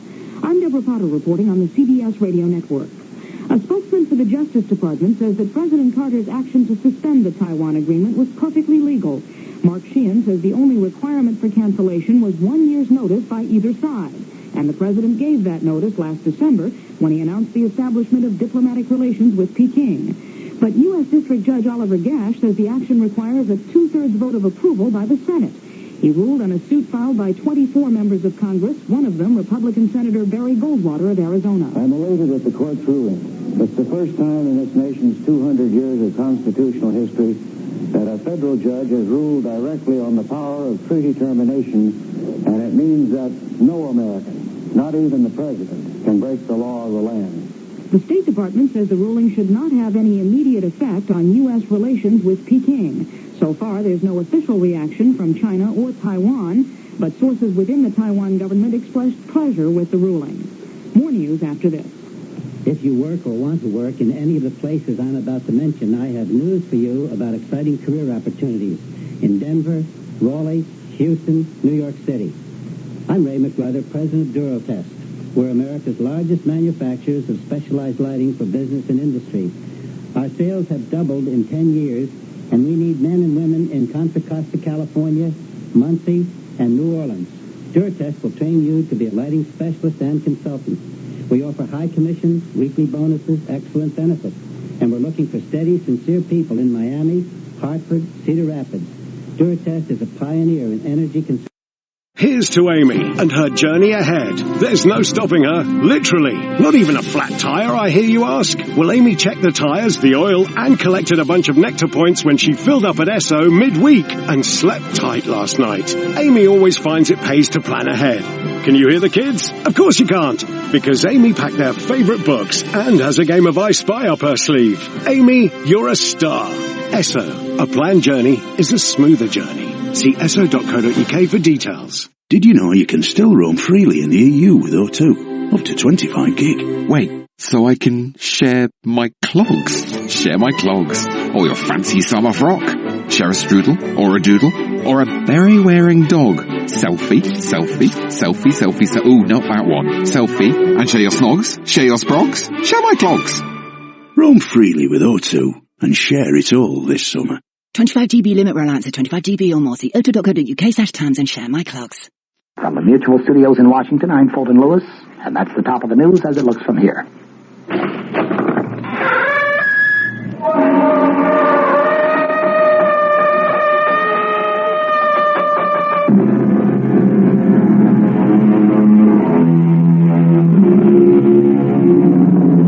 Come in. Welcome. I'm E.G. Marshall. Welcome to the sound of suspense, to the fear you can hear. I have an unusual story about a father and son. You know, it is said that love and hate are two sides of the same coin. If this is so, Phil, the son, never believed it. His hatred blinded him to the extent that he lost all humanity and compassion for his father. This is Phil Coleman. It's not in the past. It's now. Every day of my life since I can remember. It was my mother's life, the life of my sister. It wasn't only his miserable life that was destroyed. It was all of us. My mother dead at 43. My sister, I don't even know where she is or what became of her. Now, look, Mr. Coleman, I can appreciate what you've been through, but if you won't take him, he'll die here in prison. Let him die.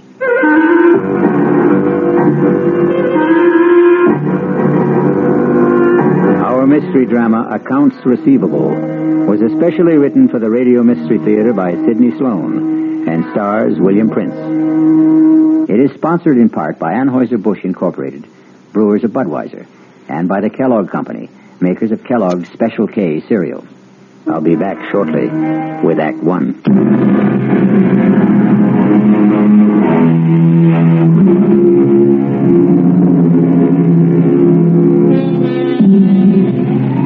Bill Coleman parked his battered pickup truck in the prison compound marked for visitors. He walked 50 yards to the dirty gray guardhouse and presented his credentials to the stony-faced officer, who permitted Coleman to step out again into the rain and proceed toward the great, dirty granite complex, the maximum security prison for the state. Once inside, Coleman was ushered into the office of the chief prison doctor. Mr. Coleman, will you have a chair? I just want to get out the file on your father. I'm sorry I had to come out on such a nasty day. Let me see here. Coleman. Richard. Oh, here we are. I don't really need to look at the file on Rich Coleman. I almost know it by heart. Caught in a police trap after being at large for 12 days after the payroll robbery at the Sphinx Tool and Die Company plant. Both his accomplices, Buddy Mayer and Mickey Montross, killed, running from the police, and their share of the robbery recovered. Only your father held out, denying that he had any part of the money. Please, Doctor. I know the story. Yeah, I suppose you do. Do you think he hid his share somewhere before the police got him? I don't know any more than you do. $106,000. Your father was quite a celebrity all over the papers, TV, radio. Nobody talked of anything else at the time. He was something of a folk hero. Gunman? Bank robber? A folk hero? Now, look, Mr. Coleman, the reason I asked you to come is that I couldn't write what I wanted to say. I discussed the matter with the warden, and he approved of my plan. He will cooperate, and with his help, it won't be too difficult to obtain a parole. Parole? He's coming out? He's had a serious heart attack. It's his third. Now, the parole can be arranged for humane reasons, etc. There's only one catch. The warden will go along with this if you will assume responsibility. No. He's a sick old man. No. What if you won't take him? He'll die here. Let him die. How long is it since you've seen him? I went to his trial. I took my mother. Over 9 years ago. You haven't seen him or written to him since? Well, he wrote to me when he was informed that my mother died. I didn't answer. He sent birthday cards to Harry, my son. I want you to do something for me. I want you to see him. No, I couldn't. I want you to do it for me. I won't ask anything else of you. It won't take long, Mr. Coleman.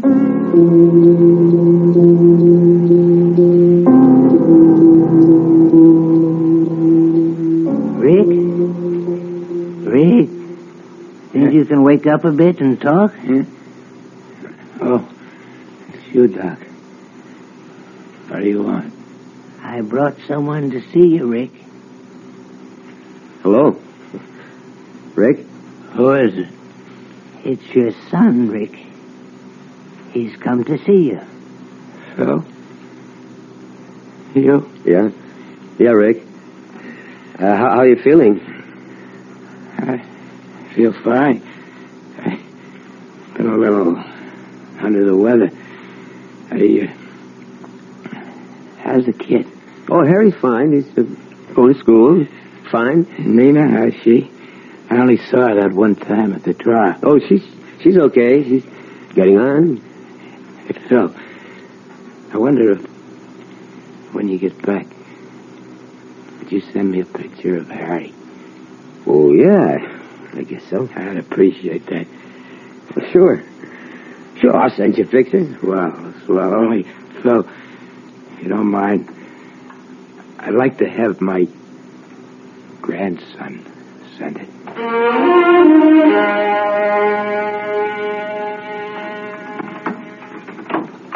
Bill, is that you? Yeah, Nina. Come on out in the kitchen. I'm fixing dinner.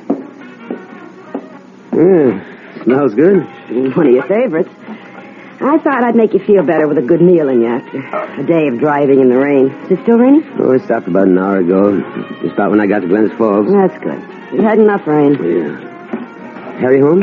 In his room doing his homework.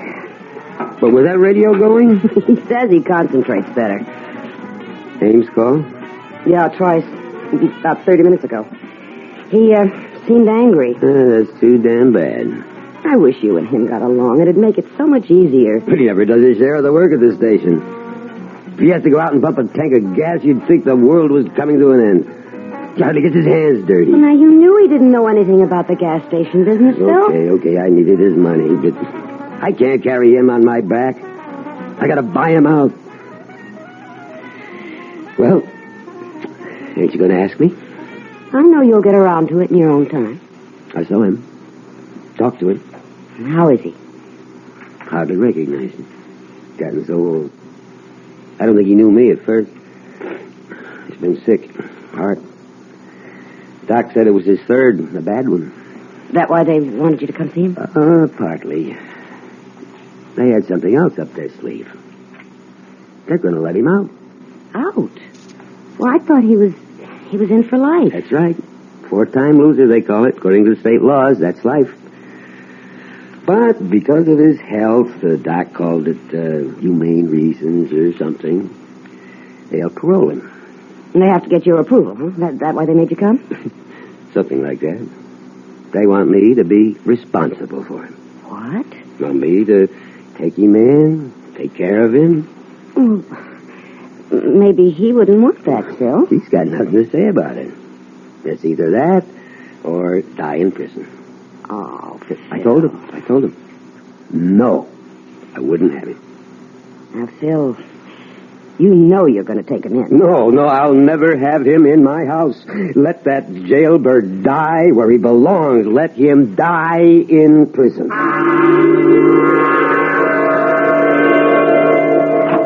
That is hot tip in the 7th. Sketch! Just a minute, Lou. Can't you see I'm busy, Coleman? Oh, anyway, so what happens? I plunge. I put 20 on his nose. Sketch, cut it short, will you? I want to talk to you. Lou, I'm sorry. I'll have to continue this later. Boy, have you got a nerve. Your damn telephone call's so important you can't wait on a customer. That punk, I knew he was there. Give me $2 worth. I'm trying to discourage customers like that. Looks like you're trying to discourage all of them. We're losing people every day to Ray Damon at People's Corner. Good. Why don't you buy me out and go join up with your buddy Ray? You make me very happy. I can't talk to you anymore without getting into a fight. I want out, Coleman. I want it quick. Buy my half of the business and run things your own crooked way. Crooked? What are you saying? I'm wise to you, Coleman. I've known about you for the last 3 years. What? I should have known it 4 years ago. I could have avoided all this. Avoided what, Ames? Okay, buddy, if you want it cold and clear like a weather report, your father's a jailbird. Go on. Why should I go on? You get what I mean. No, I don't. I'd like to have you spell it out. All nice and slow. You know the old saying, like father, like... You're the lowest scub I've ever known. To lay on me about what my father's done. I've never cheated you out of one lousy cent. I put up with you, split even with you for 4 years. You haven't done 5 cents worth of work. This does it. I want you to get up 15 grand by the end of the month and buy me out. I'm seeing Clark Wetley at the bank tomorrow morning. As for you, you don't have to come around here to use the phone in the men's room. You just stay home. I'll send you your cut. Now get out of my service station.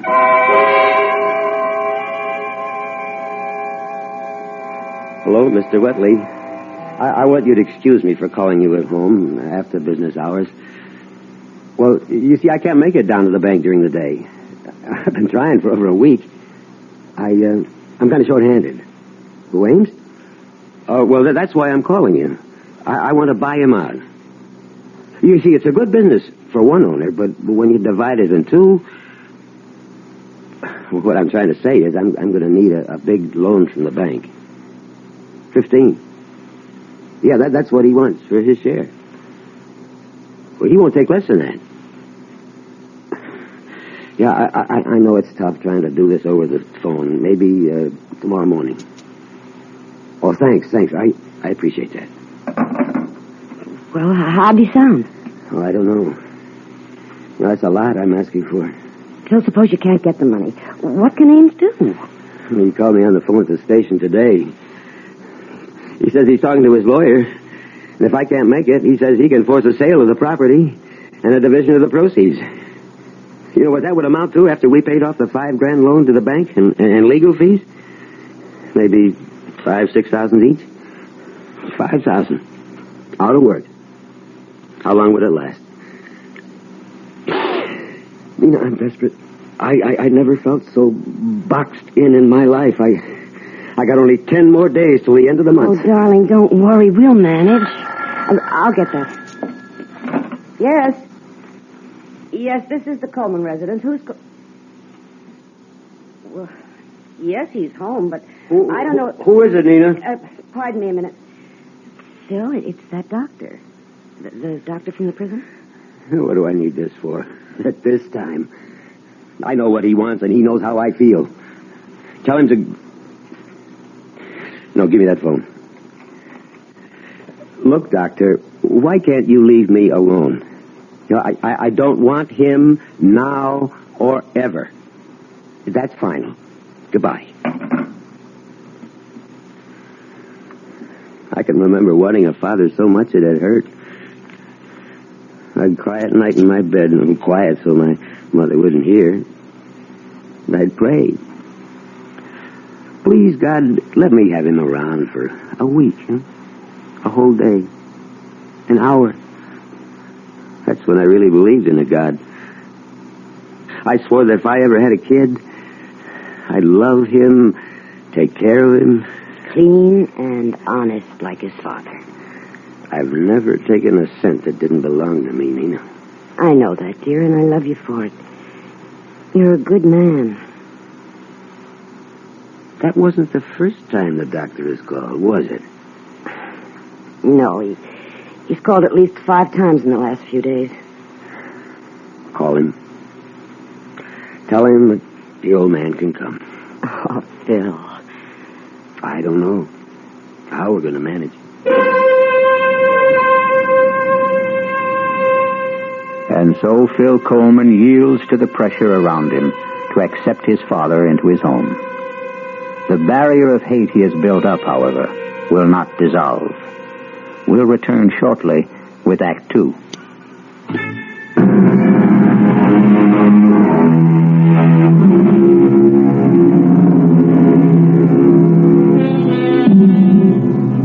The first of the month has come, and Phil Coleman has not been able to raise the money to buy out his partner. Another event is taking place which brings him no joy. His father is coming today to become a permanent member of the household. It's them, Mom. They're here. It's Dad's pickup truck for Grandpa. Now, Harry, take it easy. You know how excited you get about things. Now, remember, he's an old man, and he's been very sick. I know. Mom, I'm really glad to see him. Well, go open the door. Dad's carrying the suitcase. Welcome, Grandpa. Here, let me take this suitcase. Dad, I'll show him to his room. Well, come in. Don't just stand in the door. Sure. Thanks. Let me take the suitcase. Huh? Oh, yeah, here. Follow me, Grandpa. I'll show you where you bunk. Harry, take it easy. Give him a chance to catch his breath. You want to sit down, Rick? Okay to sit, Phil? Sure. If you want anything, coffee or tea or anything... I ain't allowed to drink coffee. Oh. Well, if you're tired... No, I ain't tired. You can go to bed. Don't sit up to be polite. I ain't tired. Oh, Nina, I'm going down to the station. I got a little work to do. Well, Eddie called up at 7 when he closed up, Bill. What's the point of going there at this hour? Well, today's the first of the month. I said I'd pay my bills. Some people do, you know. Phil, your father just got here. I got bills to pay, Nina. How about a game of checkers, Grandpa? Homework, Harry? I did it this afternoon so I'd have a chance to spend some time with Grandpa. How about it, Grandpa? I'm going to show you how to play that game. I was a champ at it.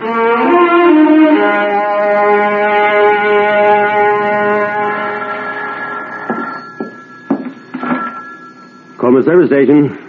Oh, Mr. Wetley. Yeah, I called the bank earlier, but they said you was busy. Yeah. Well, it's getting kind of urgent.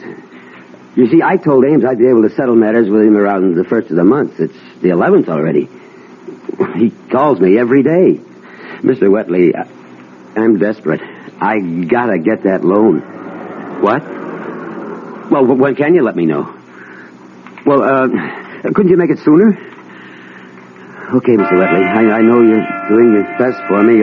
Pardon me, Mr. Wetley. Someone wants gas. Please call me as soon as you know. Thanks. Goodbye. Coming. Oh, I'm sorry to keep you... This the way you do business, Coleman? You're going to run this joint into the ground in 3 months. Oh, I'm sorry, but Eddie's out to lunch. Or something, Skitch. Mr. Ames to you, Coleman. Fill her up. Sure.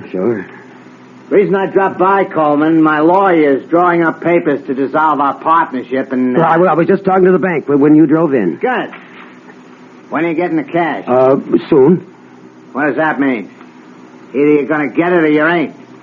Don't try stalling me with soon. You said you'd have it before the end of last month. You know what the date is today? I'm doing my best. It ain't good enough.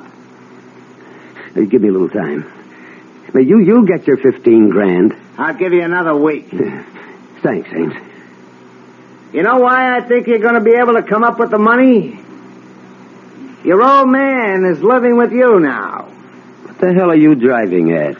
Everybody knows he's got over 100,000 stashed away from that job he did about 10 years ago. You fat pig! I'll pull you out of that car. Oh, my God, you're choking me. Okay. Now get out of here.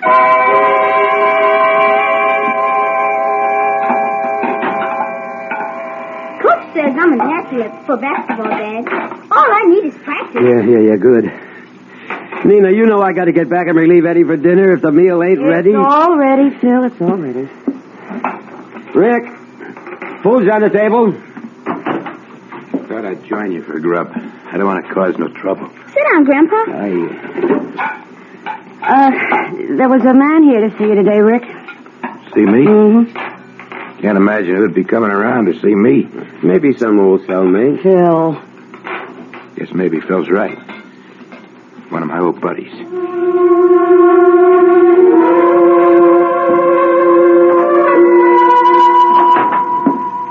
Yes, sir. What can I do for you? Mr. Coleman? Yeah. Sorry to bother you during business hours, but seemed like the best time to talk to you alone. Oh, my God. Herbert, McCauley, Crandler, Nepping. International Insurance. I'm an insurance detective. Let me explain. When a big job is pulled, maybe 100, 200 grand, even bigger, the insurance companies have to fork over the money to the people who have insurance to cover such things. The money that isn't recovered, that is. You get me? Yeah. But what you don't know is the insurance companies never give up. They'll follow a man right into his grave to get back the stolen cash. Take your father's case, for example. I don't want to go into it. I know all about it. It might be worth your while to talk to me. 10% of $106,000 is a lot of green. 106,000 was your father's cut of the heist. And that's the amount still missing from the Sphinx Tool and Die Company hold-up 10 years ago. But on trial, he said he never got his share, that his buddies cheated him. Bunk. The jury didn't believe him then, and I don't believe him now. He's got it, but he'll never be able to spend a buck of it. We've been after him for 10 years already, and that ain't nothing. We kept after a guy for 20 years and finally got the money back. Happened before I got in the company. They caught the guy digging up a big glass bottle stuffed with moldy old bills. And here's the laugh. The bills were the big old size, printed before they changed over to the small ones. He couldn't have spent the money. It was out of date. Yeah, I'm a busy man, Mr. Yeah, Macaulay. I was over to your house yesterday to talk to Rick, but I figured it'd be better talking to you. Oh, so that was you. Look, I'm short-handed here. You're keeping me... I guess you didn't hear what I said a moment ago. You could get 10% of 106 grand just for helping me get the money back from your father.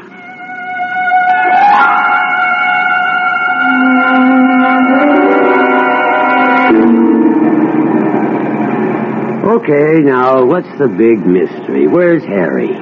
Didn't go to church last Sunday either. No big mystery, Phil. He's out with the boys practicing basketball. So you have to practice today? It's the only time the basketball field or court or whatever they call it is available. So the little stinker thought he was going to get away with it, did he? Oh, well, now, don't be too hard on him. He's a good boy, and he works very hard at his schoolwork. Oh, I know. I used to go AWOL Sundays whenever I could as a kid, play basketball. Used to make my mother sore. Once she came right out to the lot where I was playing and grabbed my ear and walked me 3 blocks like that to school. No, I ain't mad at him, but I had to make a little fuss to show him the. Okay, Nina. Now, don't make a big thing out of it, huh? Think he's home yet? Well, he wouldn't be this early. Got your key? Well, the door isn't locked. Your father's home. Well, Harry, you're home. Hello, Mom. Hi, Dad. This is Mr. Kanaki, my gym teacher. Hello, How do Mr. you Coleman. do? I'm sorry to bother you, especially on a Sunday, but... Anything wrong? Well, Mr. Coleman, let me tell you that I know Harry's a good boy and an excellent student, and nothing is going to be done to spoil his record. Well, what are you driving at, Now, don't lose your temper, Mr. Coleman. It's just that Harry and 2 other boys have been playing basketball in the school gymnasium on Sundays. Well, what's so bad about that? Well, they had to break into the school to use the gym. And now, although they're all 14 and wouldn't be prosecuted for criminal action at that age, breaking and entering is a serious matter. Breaking and entering. When we found the locks jimmied last week, we set a trap this Sunday. And what do you intend to do? Oh, well, frankly, we are not going to do anything. But we expect that the boys' parents will exert some sort of influence to keep this from recurring. You've talked to the other parents? Oh, yes, on the phone. 3 boys, caught busting into the school. You call and tell the parents of the other 2 kids about it on the phone. But Harry's folks get a personal interview. Why? Well, you see, this is sort of difficult to explain, Mr. Coleman, but... maybe I can help you. Wait, Phil. Harry, you go to your room. No, he better stay right here. Sit down, Harry. Now, Mr. Kanaki, I'll tell you why you came here to talk to me, personal-like. You know the name Coleman for a long time, don't you? Read about it in the papers? Well, really, it was your son who revealed that Rick Coleman was his grandfather.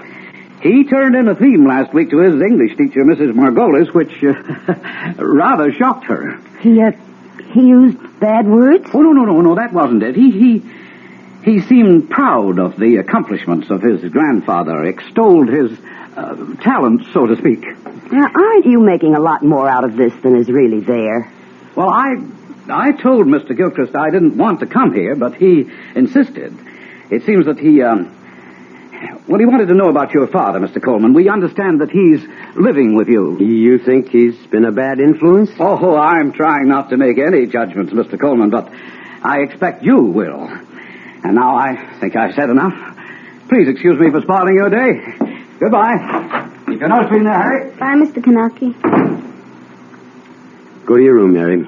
Yes, Dad. I got a lot of homework anyway.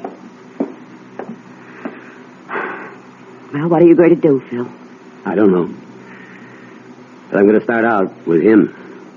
With Rick.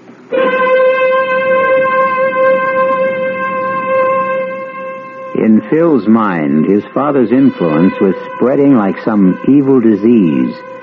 Now even young Harry was infected. But what he neglected to notice was the change in his own character. We'll be back shortly with Act 3.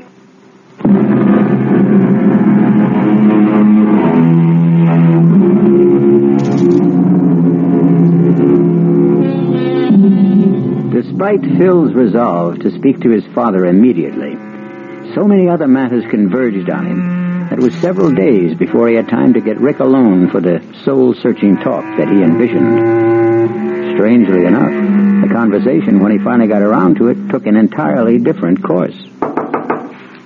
Come. Rick, you busy?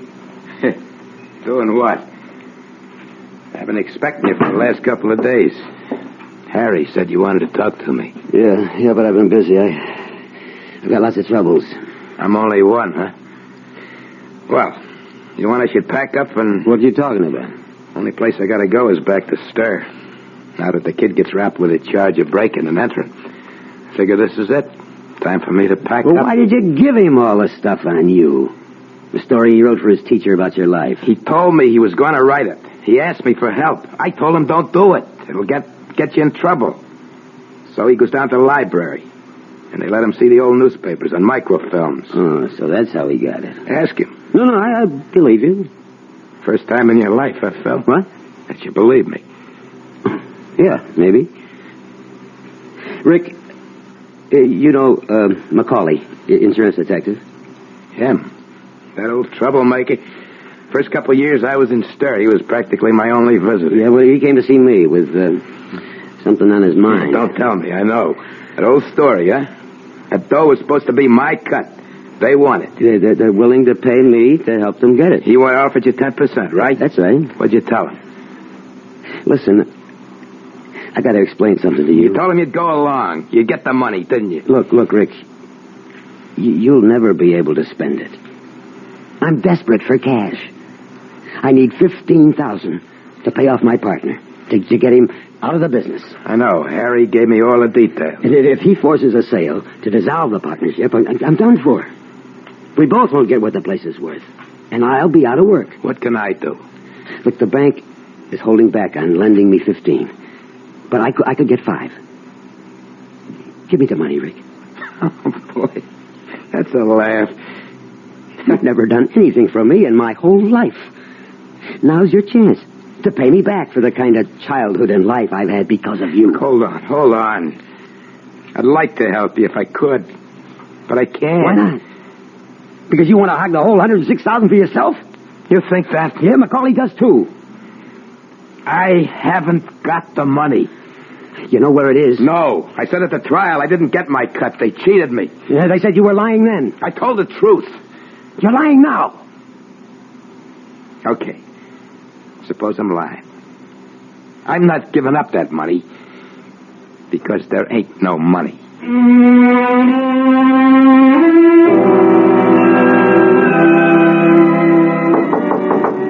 Yeah? Busy? Dad? Come on in. I didn't want to bother you, Harry, if you're doing your homework. Nearly finished. You want to talk to me? Yeah. Yeah, Mom's in the kitchen doing the dishes. I thought this would be the best time to talk to you alone. If it's about that trouble. You know the Sunday basketball business? Don't worry. I had a long talk with Mr. Gilchrist, and he's going to forget the whole matter.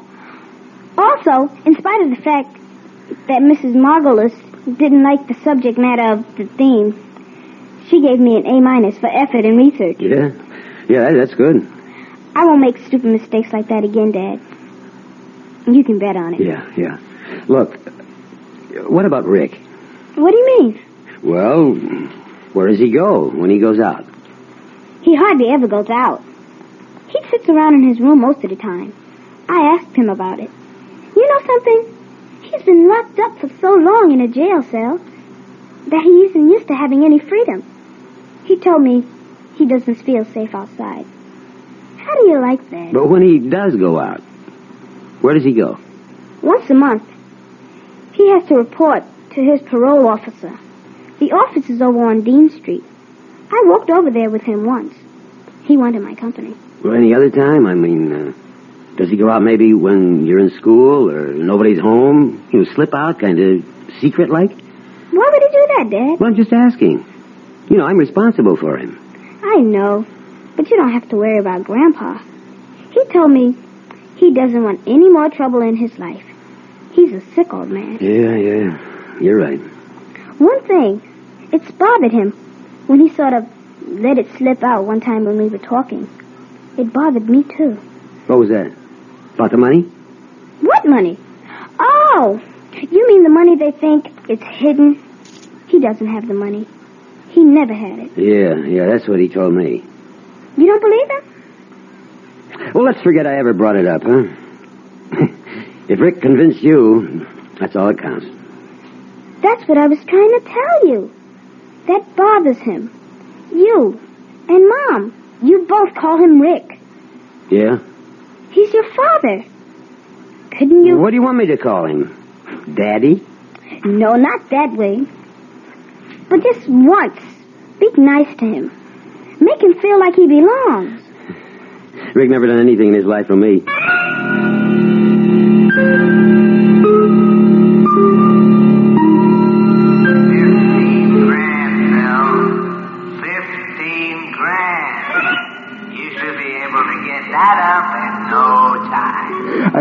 I can't.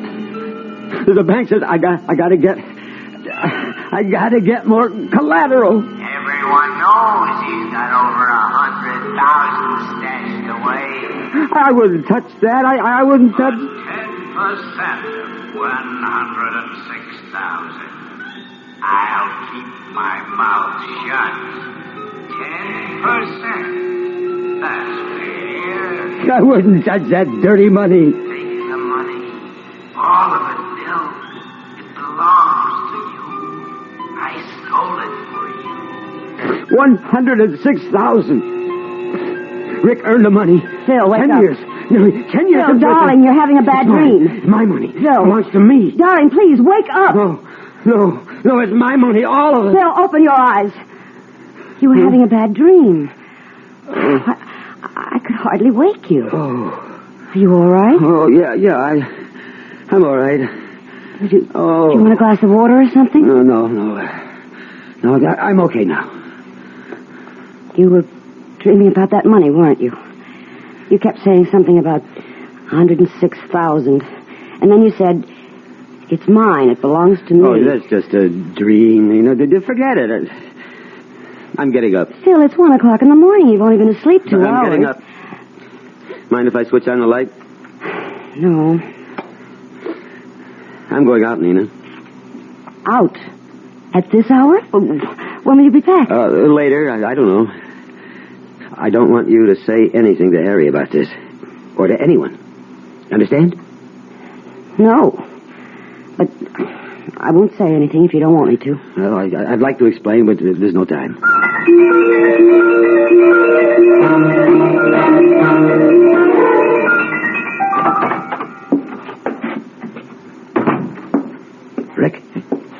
Rick, wake up. Yeah? Who is Me, Rick. Get up. What's the matter? I'll turn the light on. What's going on? Get your clothes on, Rick. What time is it? It's the middle of the night. Get your clothes on. Yeah, sure, Phil. Sure, if you say so. Come on, hurry up. Get dressed. Sure. But I don't get it. But I do. What? What you owe me. Oh, you mean for room and board? Oh, sure. Look, Rick, I don't want to play games with you. I want the money that you hid away for 10 years. You owe it to me, and I need it. You really think I got it? You really think I got it? Get up! Don't you laugh at me. Don't you ever laugh at me. I wasn't. It just struck me that you believe I got that loot stashed away someplace, just like everybody else. That's right. And I want it. Now, you and me are going to go where that money is. Phil, tonight. I swear I ain't got it. I never had it. Get up. Come on, get up. I told you the truth, Phil. You never told the truth in your whole rotten life. But you're going to come clean with me now, Rick. We're going out tonight, and we're going to get that money. All of it. Phil, you're acting crazy. It's mine. That money. You owe it to me. It's kind of like what they call accounts receivable. It can't work, Phil. It can't work. Why not? Because there ain't no money. There never was. I never got any. Rick, you all right? Yeah, just fine. Well? Okay, let's go. You win.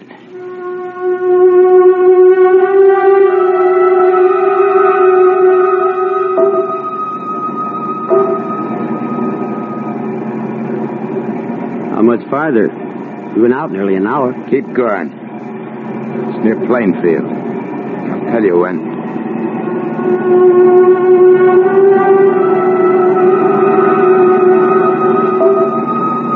We're 5 miles past Plainfield. It's near here. I recognize it. I see it. Stop here. Okay. Now where? Here. See this here path? Up to the top of the hill. Wait till I get the shovels out. You feel all right? Sure. Let's go. It's not easy climbing up ahead. Keep going.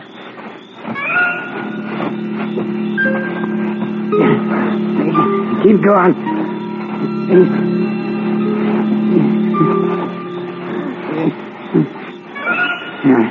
Here. This is it. Here, start digging.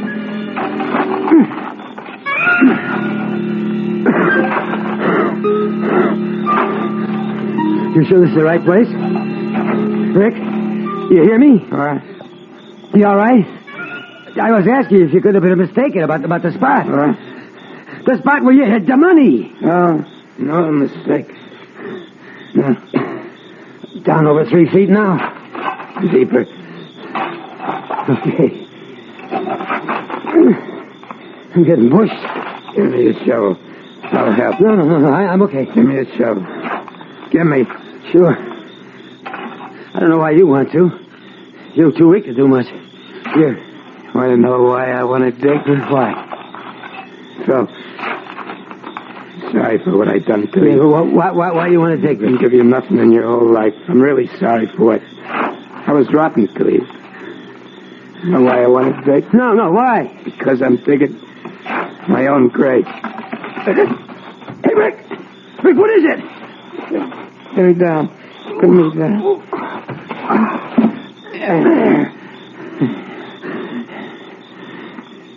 There ain't no money, Phil. Not a damn cent.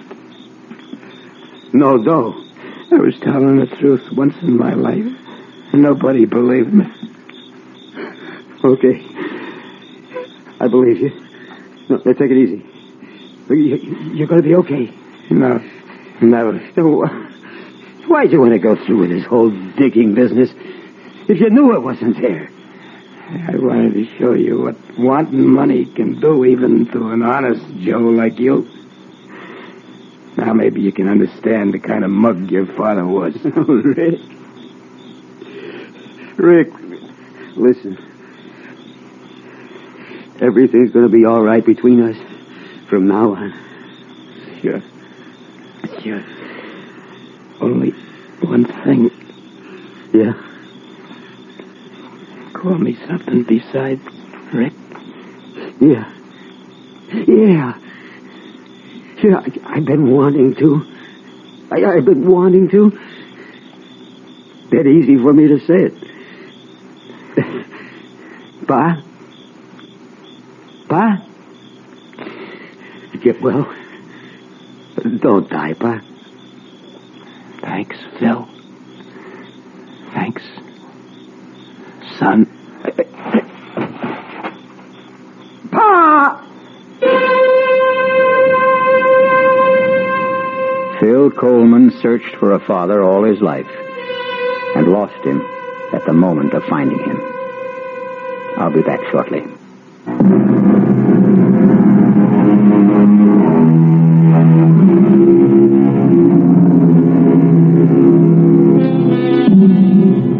The other side of the coin was revealed to Phil too late. But in his heart was a new understanding of his father, of his son, and the meaning of love. Our cast included William Prince, Joseph Julian, Ralph Carter, Joan Lovejoy, Robert Dryden, and Ian Martin. The entire production was under the direction of Hyman Brown. Now, a preview of our next tale. I said, who are you? Tell me. Spencer.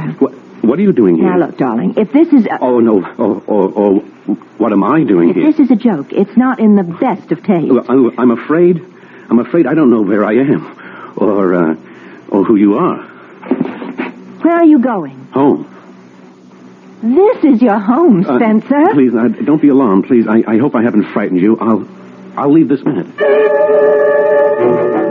You mean that after 23 years of marriage, you look at your wife one morning and you don't know who she is? This is E.G. Marshall inviting you to return to our Mystery Theater for another adventure in the macabre. Until next time, Pleasant dreams.